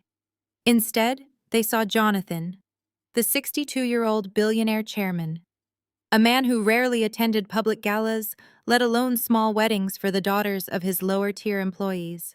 Jonathan escorted me with a level of profound respect and deference that left the entire room utterly spellbound. He held his head high, his posture radiating quiet, undeniable authority, but his attention was entirely focused on me. He adjusted his pace to match mine perfectly, making sure I was the absolute center of attention. The murmurs and whispers among the pews were electric, a symphony of shock and realization as they processed the absolute magnitude of what was happening. To my father, Jonathan was a god. Richard had spent years collecting his memos, quoting his speeches at the dinner table, and agonizing over how to get noticed by him in the corporate elevator. My father abandoned me today because he thought I was a worthless freelancer who could never elevate his social standing. He chose Brittany because he thought she was the ultimate prize. He had no idea that the titan of industry he worshipped was currently treating his scapegoat daughter like absolute royalty. "You are causing quite the stir," Jonathan whispered, a warm chuckle rumbling in his chest as we passed the first few rows of wide-eyed guests. "Half of Ethan's law firm looks like they just saw a ghost." I smiled up at him, gripping his arm a little tighter. "They were expecting a tragedy," I whispered back, my eyes fixed on Ethan waiting at the end of the aisle. "My family made sure everyone knew they were boycotting my wedding to attend my sister's party. They wanted me to look abandoned." Jonathan scoffed softly, his expression hardening with protective resolve. "A woman who executes a $400 million hostile takeover without leaving a single fingerprint is never abandoned, Kelsey. Your father is a fool who could not recognize the brilliance standing right in front of him. But he will recognize it tomorrow when he reads his termination papers from a holding cell." We continued our slow, deliberate walk down the center aisle. I looked at the faces of my friends, my colleagues from Valiant Tech, and Ethan's family. There was no pity in their eyes. There was only awe. I had spent my entire life shrinking myself to fit my family's toxic narrative. I swallowed their insults, endured their financial abuse, and let them convince me that I was inherently less valuable than a sister who offered nothing but superficial charm. But with every step I took toward the altar, that old version of myself burned away completely. I was not the unloved daughter begging for scraps of attention. I was a chief executive officer. I was a majority shareholder. I was a woman who had built an empire from the ground up, marrying a man who loved me for my strength and resilience. When we finally reached the altar, Ethan stepped forward, his eyes shining with unshed tears of pride. He looked at Jonathan, and the two men exchanged a deep, mutually respectful nod. "Who gives this woman to be married to this man?" the priest asked, his voice echoing through the silent, captivated church. Jonathan turned to me, offering a gentle, fatherly smile that Richard had never once given me. He placed his hand over mine, squeezing it warmly before addressing the hundreds of witnesses. "She gives herself," Jonathan answered, his voice booming with absolute certainty. "But it is my greatest honor to stand beside her as she does." He kissed my cheek, shook Ethan's hand, and took his seat in the very first pew reserved for the father of the bride. The ceremony began, truly a perfect celebration of genuine love and equal partnership. But the grand finale of my revenge was not happening in this church. As I looked into Ethan's eyes, I knew the cameras were rolling at Brittany's venue, capturing the exact devastating moment my father's entire universe shattered into a million irreparable pieces. The trap I had meticulously built over the past 8 months was finally closing. Back in the Grand Plaza Hotel ballroom, Brittany was still holding her phone high in the air, actively narrating every mundane detail of her vow renewal to her live stream audience. She expected a flood of heart emojis and comments praising her extravagant dress.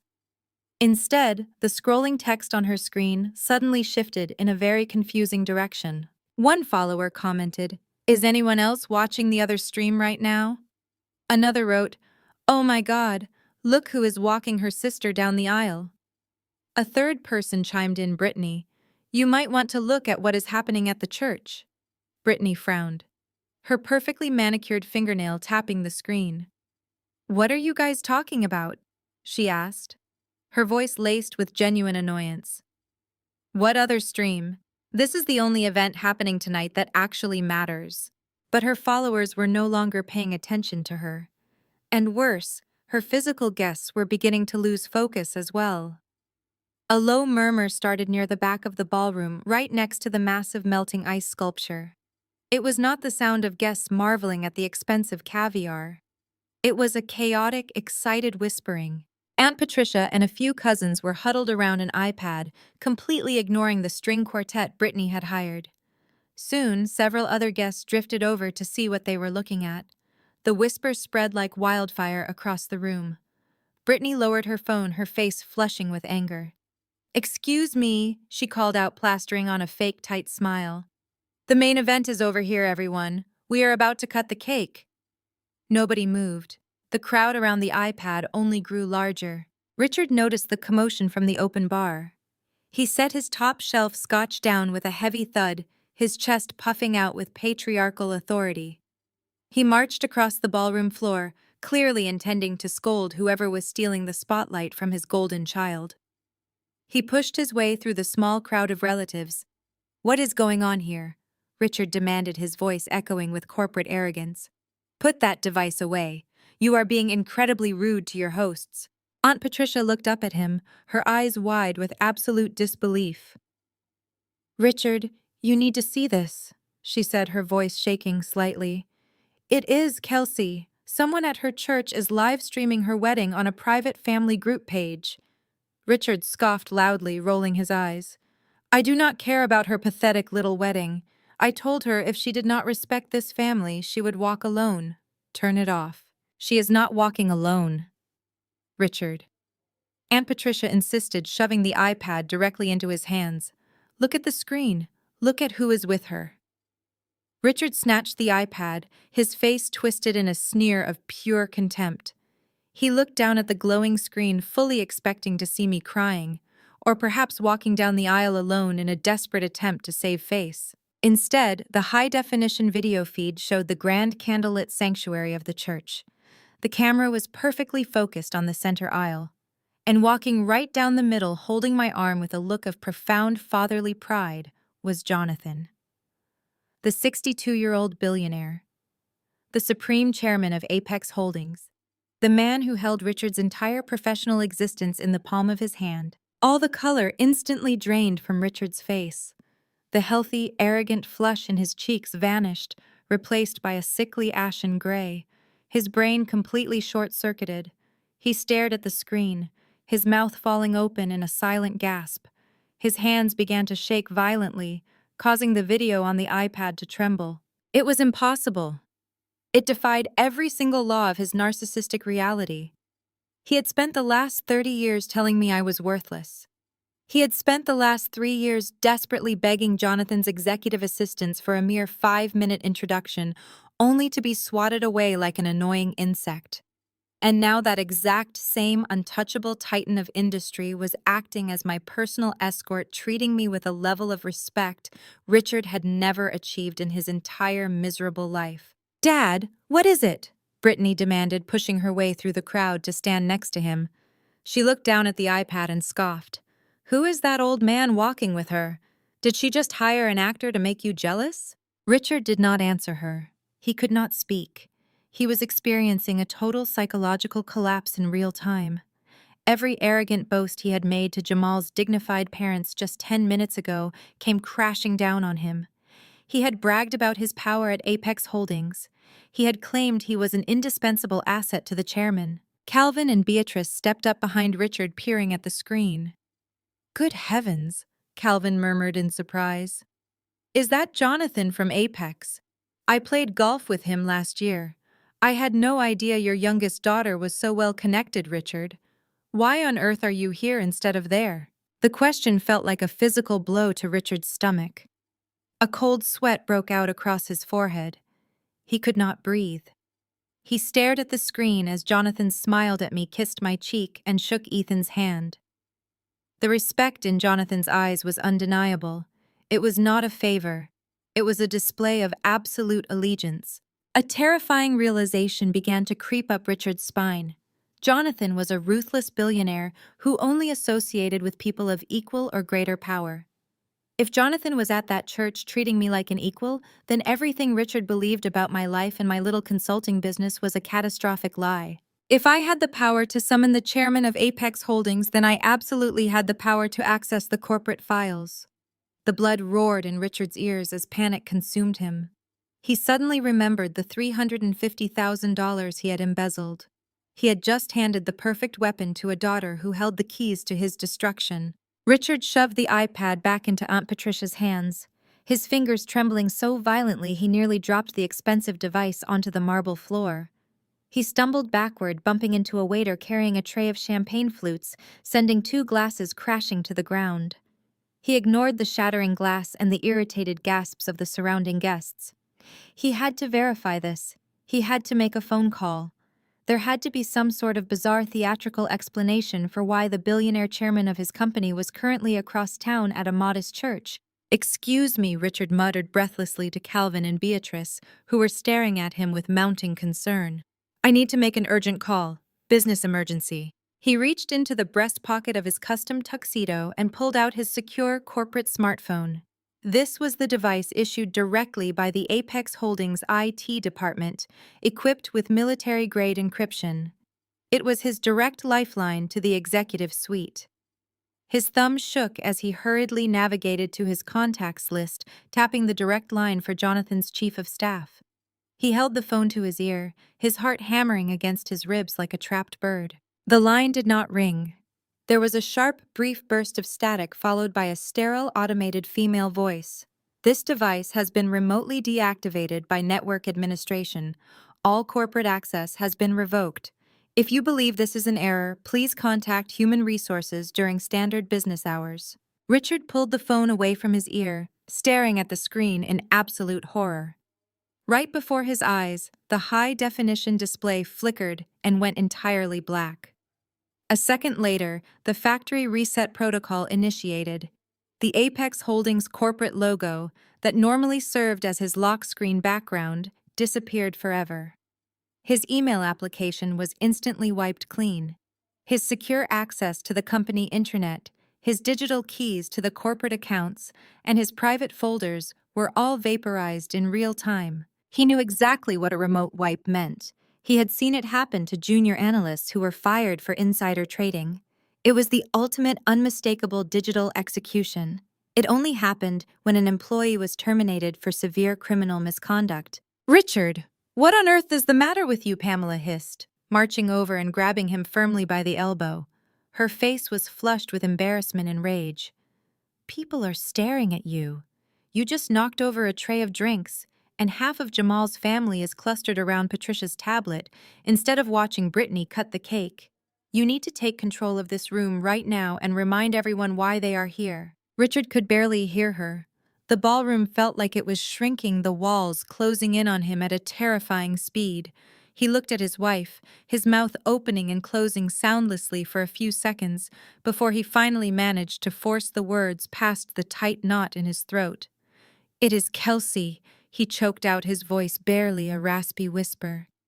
"Pamela, you do not understand. Look at Patricia's screen. Look at who is walking our daughter down the aisle." Pamela frowned deeply, clearly annoyed that he was even mentioning my name.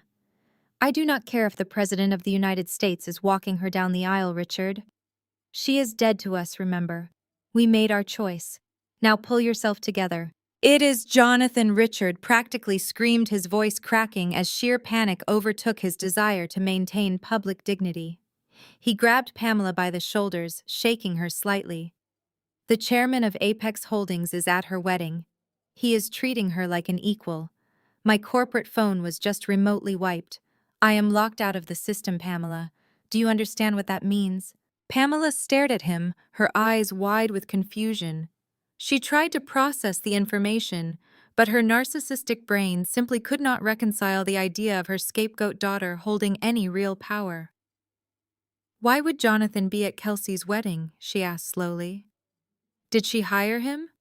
Did she trick him into showing up?" "Billionaires do not get tricked, Pamela." Richard gasped, running a shaking hand through his perfectly styled hair. He let go of her shoulders and took a stumbling step back. He respects her. He only respects power. Kelsey is not a freelancer. That little tech consulting business she has been running all these years. It is not small. It is an empire. The pieces of the puzzle began slamming together in Richard's mind with brutal, unforgiving clarity. He remembered the rumors circulating around the Apex Holdings water cooler over the past few months. Whispers of an aggressive anonymous tech giant buying up their struggling corporate shares. He remembered the sudden company-wide audit that had terrified him into extorting me for the catering money. And then he remembered the cold, dead-eyed smile I had given him in the restaurant hallway just 3 days ago. "Okay, Dad. See you Friday." It was not a submission. It was a promise of execution. Kelsey was the anonymous buyer. Kelsey owned Valiant Tech. Kelsey owned Apex Holdings.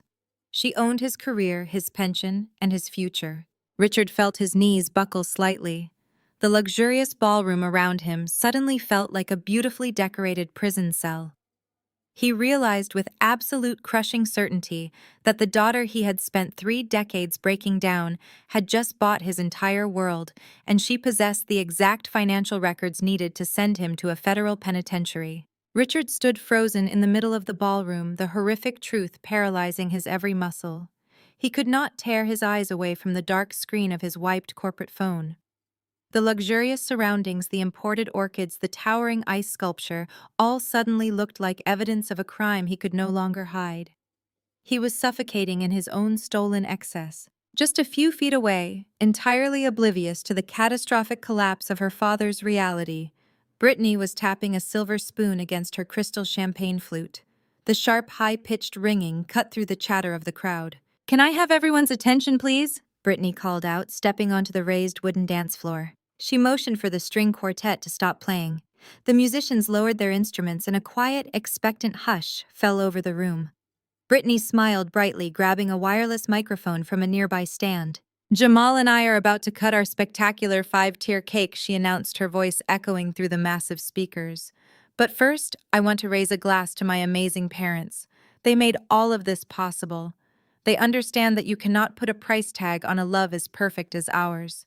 Jamal stepped up beside her, his smile tight and incredibly forced. He kept glancing nervously toward the heavy double doors at the back of the ballroom. He knew the hotel required final payment authorization before the dessert service could begin. He was silently praying that Richard had somehow transferred the money. As Brittany raised her glass, the grand antique clock on the far wall of the ballroom struck exactly 7 o'clock. The heavy double doors at the back of the room did not just open, they swung wide with a forceful, heavy thud. The venue manager, a stern-looking man in a crisp black suit, marched into the room. He was not smiling. He was not carrying a tray of champagne. In his right hand, he tightly gripped a wireless credit card terminal, and in his left, a stack of printed invoices. He walked straight down the center of the ballroom, his hard leather shoes clicking loudly against the polished marble floor. The guests parted awkwardly to let him through, their polite smiles fading into expressions of deep confusion. Brittany lowered her microphone, her perfect smile slipping into a scowl of intense irritation. "Excuse me," she snapped, glaring down at the manager as he approached the edge of the dance floor. "We are in the middle of a very private, very expensive moment. You are ruining the live stream." The manager did not even blink. He stopped right in front of her, holding up the credit card machine. The digital screen was flashing with a bright red error code. "I apologize for the interruption, ma'am," he said, his voice carrying clearly across the silent room without the need for a microphone. "But we have a critical situation regarding the final payment for this event." Brittany rolled her eyes dramatically, turning to look at Jamal with absolute disgust. "Jamal, I told you to handle the final billing before the guests arrived. Give the man your card so we can get back to my speech." Jamal frantically reached into his tuxedo jacket, pulling out a sleek metal credit card. He handed it to the manager, his hands trembling slightly. "I am so sorry about this," Jamal muttered, his face burning red with embarrassment. "Please just run it for the remaining balance." The manager took the card and slid it through the machine. The room held its breath, the silence thick and heavy. A second later, the machine let out a loud, harsh beep. The screen flashed red again. "Declined," the manager stated flatly. "Try the other one," Jamal choked out, pulling a different card from his wallet. The manager swiped it. Another harsh beep. "Declined." Jamal handed him a third card. Swiped. Declined. "This is absolutely ridiculous!" Brittany shrieked, her face flushing with humiliated rage. Her followers were still watching the live stream. Her wealthy in-laws were staring at her. "There is obviously something wrong with your cheap little machine. We have plenty of money." "There is nothing wrong with our machine, ma'am," the manager replied, his voice completely devoid of sympathy. "I just spent the last 15 minutes on the phone with the merchant services department at our primary bank. They ran a manual override on every single account associated with your name, your husband's name, and your father's name." Richard let out a strangled gasp from the back of the crowd, clutching his chest as if he had been shot. "The bank did not just decline your cards due to insufficient funds," the manager continued his words, dropping like heavy stones into the dead silent ballroom. "The bank informed us that there is a federal lock on all of your accounts. Every single asset you possess has been frozen by a federal judge." A collective gasp echoed through the room. Calvin and Beatrice exchanged horrified glances. Aunt Patricia covered her mouth with both hands. "That is impossible!" Brittany screamed, her voice cracking in pure panic.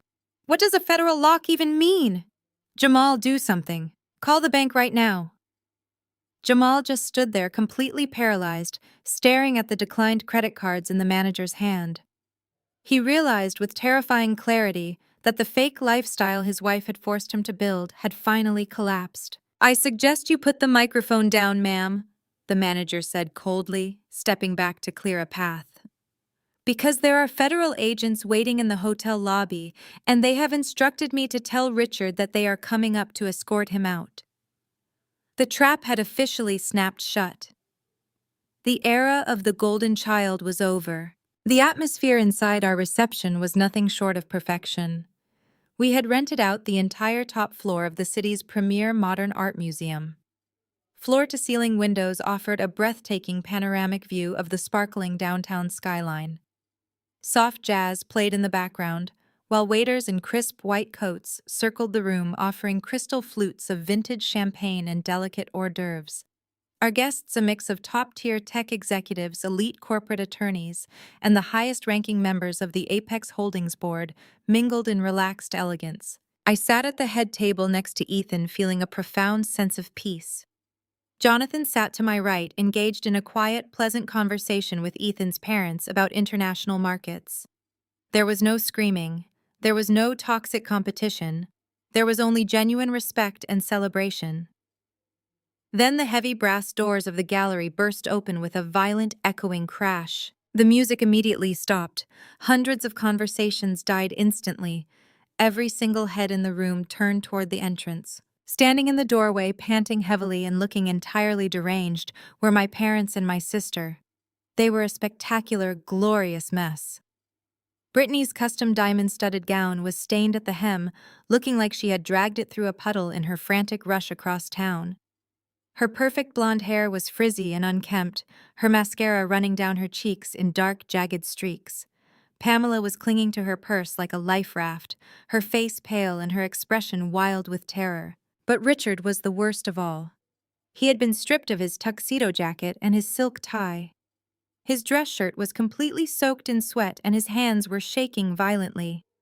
He looked nothing like the arrogant corporate vice president who had mocked my career just 3 days ago. He looked exactly like what he was, a cornered criminal. 2 of my private security guards immediately stepped forward, grabbing Richard by the shoulders to physically remove him from the venue. "Let go of me!" Richard screamed, struggling wildly against the guards. His voice was raw and hysterical, echoing off the high ceilings of the museum. "You cannot throw me out. I need to speak to my daughter right now." "Kelsey. Kelsey." I placed my champagne flute on the table. I did not rush to my feet. I did not look embarrassed or afraid. I simply raised a hand, signaling for my security detail to hold their positions, but allow him to speak. I wanted everyone in this room, especially the board members of his former company, to witness his final collapse.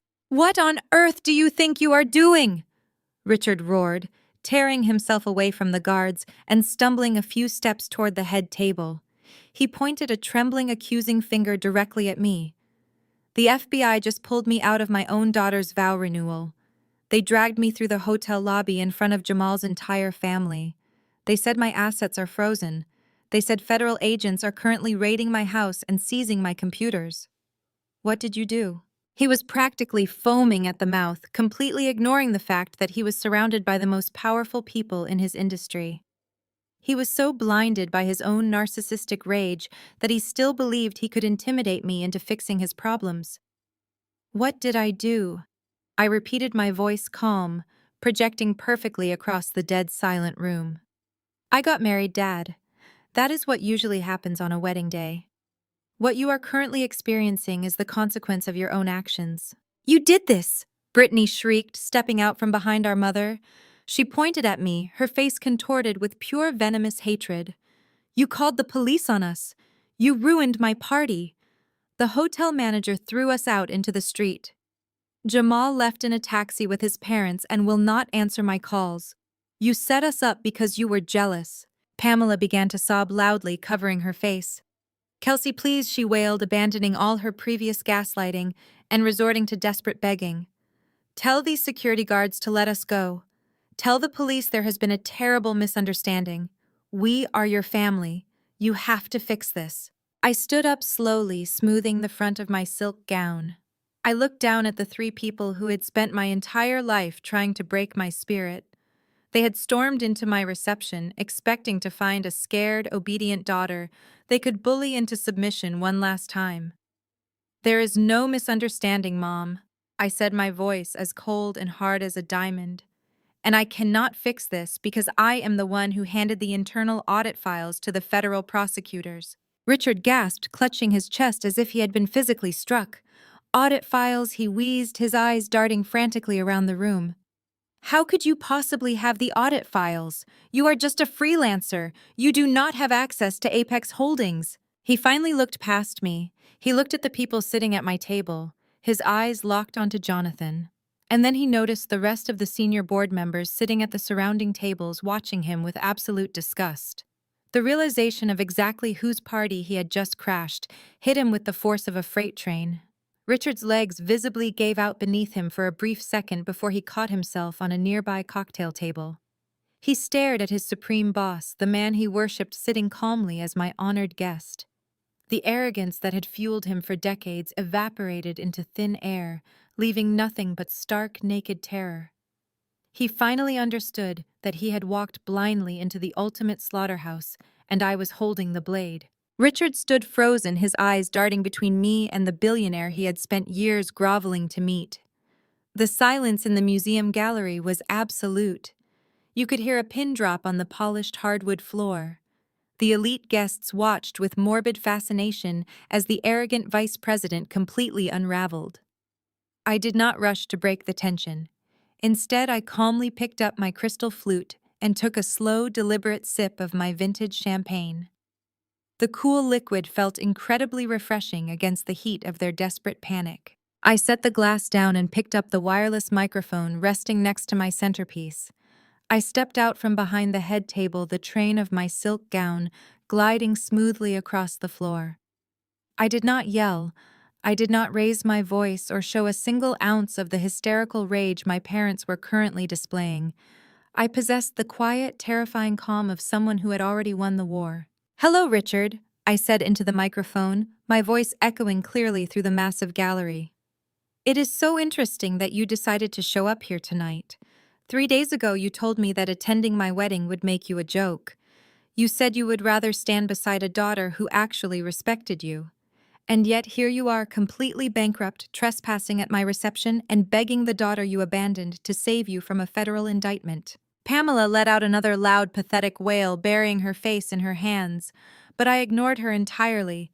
I gestured gracefully toward the man sitting to my right. "I believe you already know my guest of honor?"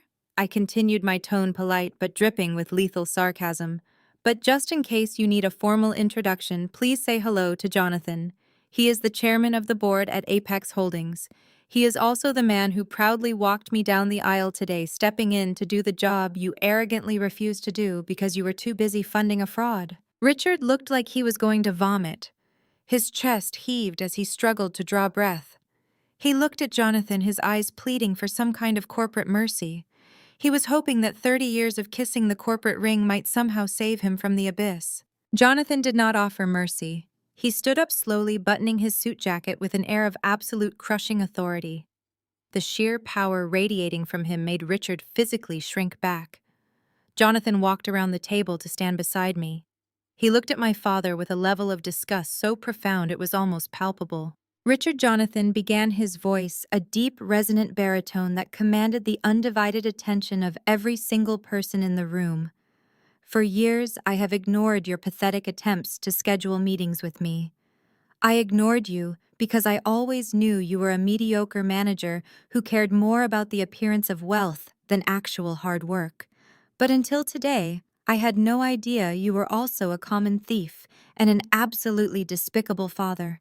Richard opened his mouth to defend himself, raising his trembling hands in a gesture of surrender, but Jonathan held up a single finger, silencing him instantly. "Do not speak," Jonathan commanded sharply. "You do not have the right to speak in this room. You crashed a private celebration hosted by the majority shareholder of my company." "Yes, Richard. Kelsey owns Valiant Tech, which means as of this morning, Kelsey owns Apex Holdings. She is your boss. And her very first executive decision was to order a forensic audit of your specific regional accounts." Brittany gasped loudly, her hands flying to her mouth as the reality of my wealth finally penetrated. She looked at my elegant gown, the extravagant venue, and the billionaire standing fiercely by my side. She realized that everything she had tried to flaunt tonight was a cheap, stolen imitation of the real power I held. "We found the ghost accounts," Richard Jonathan continued, his words striking like physical blows. "We found the fake vendor invoices. We know you embezzled $350,000 from corporate reserves to pay for your oldest daughter's lavish vacations and that ridiculous party you were just thrown out of. You built your entire arrogant persona on stolen money." Richard fell to his knees. The great patriarch, the man who demanded respect and obedience through financial terror, was now kneeling on the floor of my wedding reception, weeping openly in front of his former colleagues and superiors. As the chairman of his board, Jonathan announced, his voice ringing with brutal finality. "I am officially informing you that your employment at Apex Holdings is terminated immediately. Your pension is revoked. Your corporate stock options are seized. You are no longer a vice president. You are a federal criminal. The FBI agents who raided your home tonight have full cooperation from our legal department. You are going to prison, Richard. And you have absolutely no one to blame but your own blinding greed." The dismantling of his career and his ego was absolute. He had nothing left. The corporate shield he had hidden behind his entire life was completely shattered, leaving him naked and defenseless in front of the daughter he had tried to destroy. Richard remained on the floor, his sobs echoing pathetically across the polished hardwood of the gallery. For a moment, nobody moved. The sheer magnitude of his public execution had paralyzed the room, but Brittany had never been one to accept defeat gracefully. When she realized that our father was completely broken and could no longer protect her, her survival instincts kicked in. She decided to play the only card she had left. The victim card. She lunged forward, pointing a trembling finger at my face. "You are a monster," she screamed, her voice cracking with hysterical rage. "You planned this entire thing just to humiliate me. You could not stand the fact that I had a beautiful vow renewal and a perfect marriage. I did not know anything about stolen corporate funds. I am completely innocent. You framed Dad, and you ruined my life because you have always been a jealous, spiteful little brat." Her fake tears began to flow freely, a tactic she had perfected since childhood. She looked around the room, desperately trying to garner sympathy from the shocked crowd of executives and attorneys. "Look at what she is doing to her own family," Brittany wailed, clutching her chest dramatically. "My husband just left me at the hotel. My in-laws are completely traumatized, and now my own sister is trying to send my father to prison for a crime I had absolutely nothing to do with." I stood perfectly still, letting her scream until she had to pause for breath. The audacity was truly breathtaking. Even as her world collapsed, she was still trying to gaslight me in front of hundreds of witnesses. "Are you quite finished?" I asked quietly into the microphone. "You are going to pay for this!" "Kelsey," she hissed, her eyes wild with venom.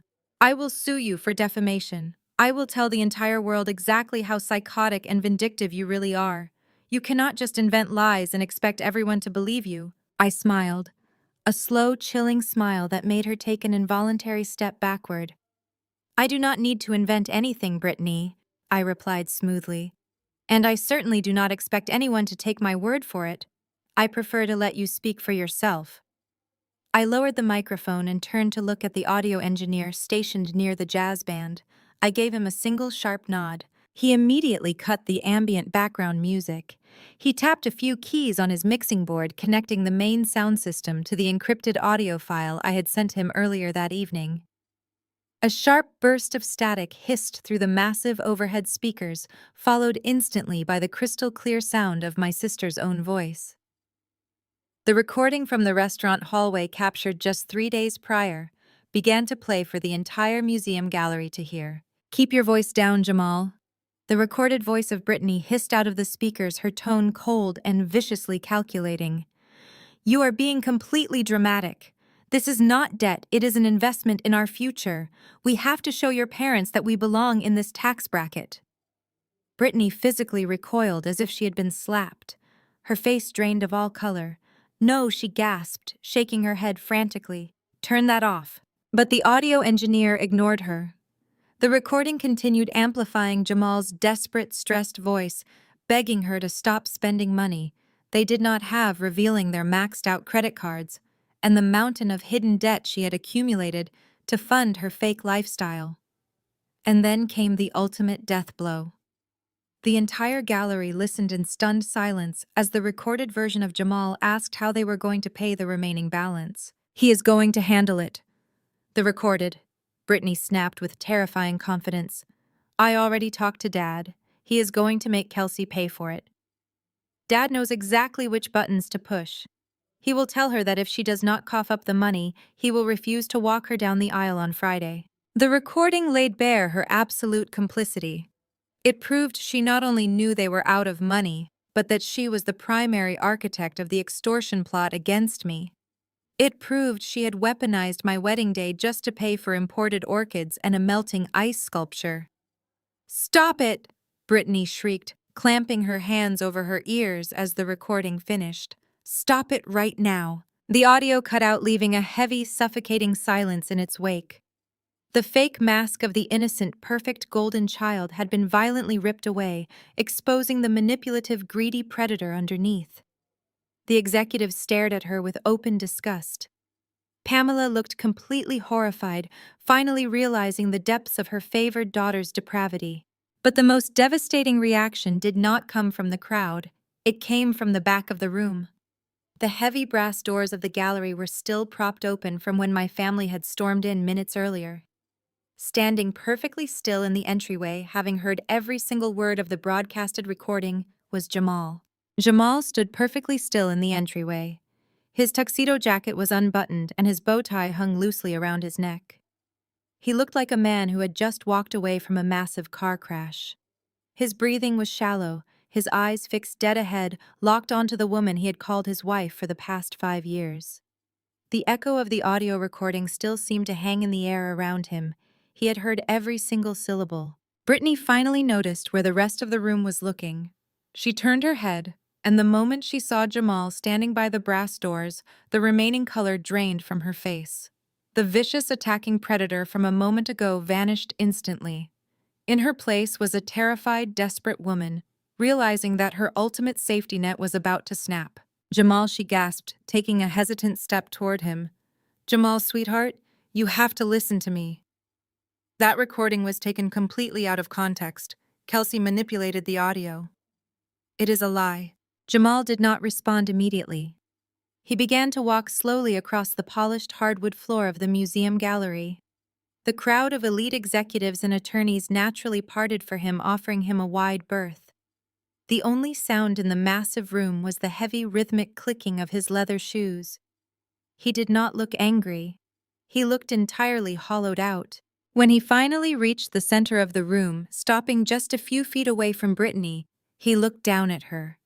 He looked at her stained designer gown, her smeared makeup, and the desperate lying panic in her bright blue eyes. "My parents are currently sitting in a taxi heading to the airport," Jamal said, his voice terrifyingly calm and low, yet it carried to every corner of the silent room. They had to watch federal agents swarm the lobby of the Grand Plaza Hotel. They had to stand there stripped of their dignity while the hotel manager informed the entire catering staff that their son was associated with federal bank fraud. Brittany reached out, her hands trembling as she tried to grab his arm. I did not know about the fraud, Jamal. I swear to you. I did not know Dad was stealing money from his company. But you knew the money was not ours, Jamal replied, stepping back sharply so her hands grasped nothing but empty air. You knew we were drowning in debt. I begged you to cancel the party. I practically got on my knees and pleaded with you to stop spending money we did not have. And instead of acting like a partner, instead of acting like a wife, you went behind my back and plotted with your father to extort your own sister. I did it for us, Brittany cried out, tears streaming down her face, finally dropping the lie about the audio being faked. I wanted to impress your family. Your parents are so successful, Jamal. They judge everything. I just wanted them to look at us and see that we belonged in their world. I wanted to make you proud. Jamal let out a harsh, bitter laugh that held absolutely no humor. Impress my family, he repeated, shaking his head in absolute disbelief. My father grew up with nothing and built a law practice with his bare hands.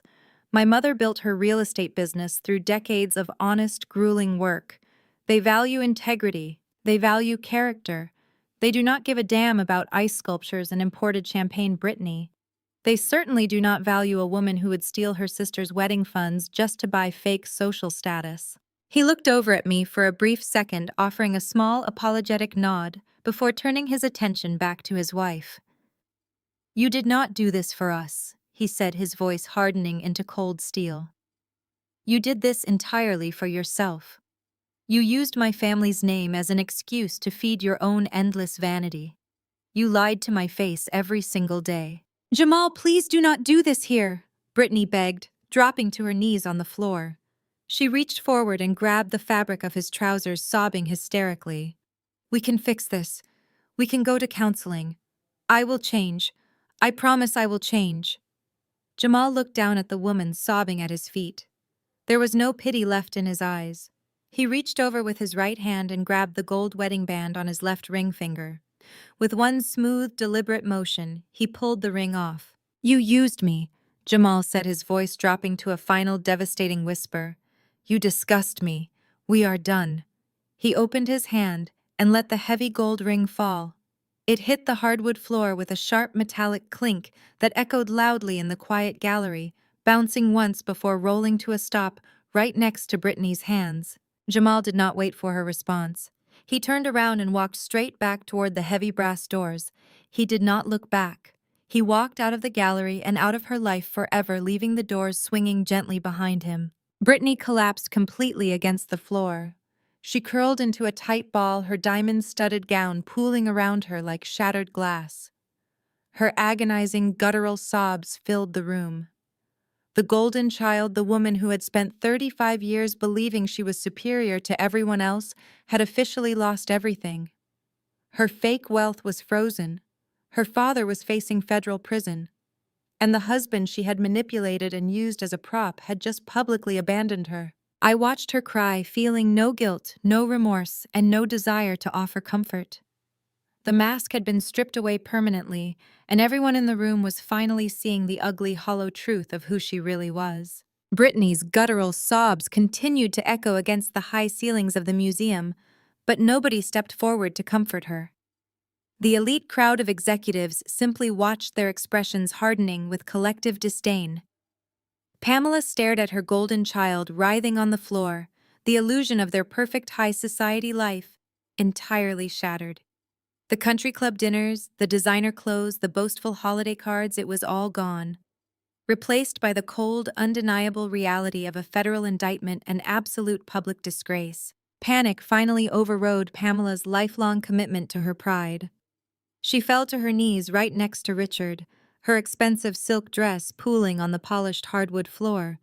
She looked up at me, her face streaked with tears and sheer desperation. "Kelsey, please," Pamela begged, her voice cracking as she clasped her hands together in prayer. "You have made your point. You have won. We understand now. But you have to stop this. You are the chief executive officer of the company.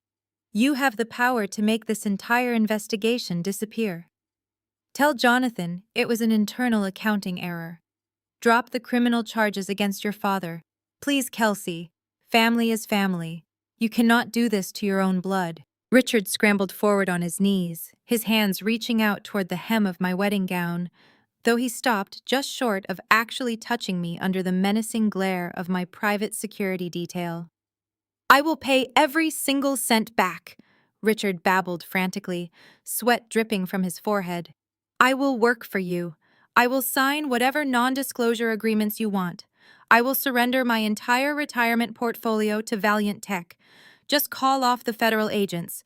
Do not let them put me in a cage, Kelsey. I am your father. I looked down at the two people who had brought me into this world. For 28 years, I had craved their affection. I had exhausted myself trying to decipher the impossible rules of their love, believing that if I just achieved enough, they would finally look at me the way they looked at Brittany. But staring at them now, kneeling in their own pathetic ruin, I felt absolutely nothing. The reservoir of empathy I had reserved for them was completely bone dry. Family is family, I repeated, rolling the words over my tongue as if testing their bitter taste. That is a fascinating concept, Mom. Where was that philosophy when you watched my father drain my college fund to buy Brittany a luxury sports car? Where was that philosophy when you both conspired to extort my life savings to pay for a melting ice sculpture? You do not care about family. You only care about funding your endless delusions. I shifted my glacial gaze to Richard. He looked up at me with wide, terrified eyes resembling a trapped rat completely out of escape routes. 3 days ago, you stood in a restaurant hallway and delivered a final ultimatum, I said, my voice projecting with chilling authority. You told me that if I did not drain my bank account to protect your fraudulent lifestyle, you would abandon me at the altar. You bragged about how you were going to attend Brittany's party instead. You proudly declared that you chose to stand with her. Richard opened his mouth to apologize, tears freely streaming down his flushed cheeks, but I did not let him speak. I am simply honoring your request, Dad, I stated, delivering the final fatal blow without a single ounce of hesitation. You said you chose to stand with Brittany, so go stand with her, in federal court. I did not wait for his reaction. I looked up and gave a single sharp nod to my head of private security. Take out the trash, I ordered. The security team moved with terrifying military precision. 2 massive guards grabbed Richard by the armpits, hoisting his dead weight off the hardwood floor. Another guard hauled Pamela to her feet, ignoring her hysterical shrieks. 2 more officers flanked Brittany, pulling the sobbing, disgraced golden child up from the ground and forcing her aggressively toward the exit. No! Richard screamed, kicking his legs as he was dragged backward away from the head table. Kelsey, you cannot do this. Kelsey. Their frantic screams and pathetic pleas echoed through the gallery, growing fainter and fainter as my security detail marched them straight out of the venue. The heavy brass doors were pulled shut behind them with a resounding, definitive thud. The heavy lock clicked securely into place. They were gone. The toxic infection that had plagued my entire existence was finally permanently severed.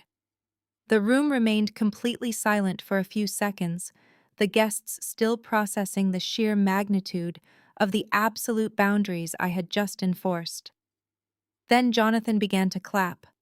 It was a slow, deeply respectful applause. Within seconds, Ethan's parents joined in. Soon the entire room of elite executives, federal judges, and corporate attorneys was giving me a standing ovation. I turned away from the brass doors and looked at Ethan. He stepped forward, his eyes shining with profound pride and unconditional love. He did not see a victim. He saw a woman who had flawlessly defended her own worth. I looked over at the audio engineer and offered a warm, genuine smile. Hit the music, I requested. The engineer tapped his board, and the smooth, upbeat rhythm of a classic jazz melody instantly filled the gallery, washing away the very last lingering stain of my family's presence. The atmosphere shifted from tense awe back to pure, unadulterated celebration. Ethan offered me his hand. I took it, letting him pull me close against his chest. We stepped onto the center of the polished hardwood floor, swaying perfectly in time with the music.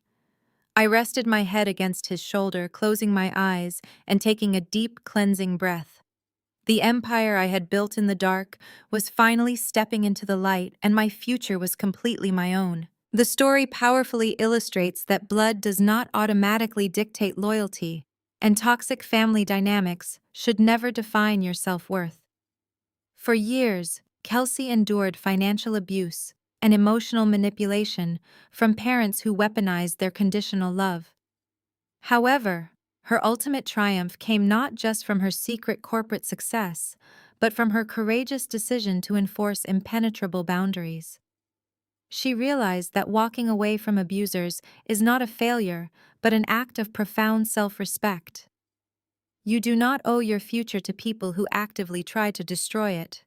Please share your own experiences with setting healthy boundaries and comment below.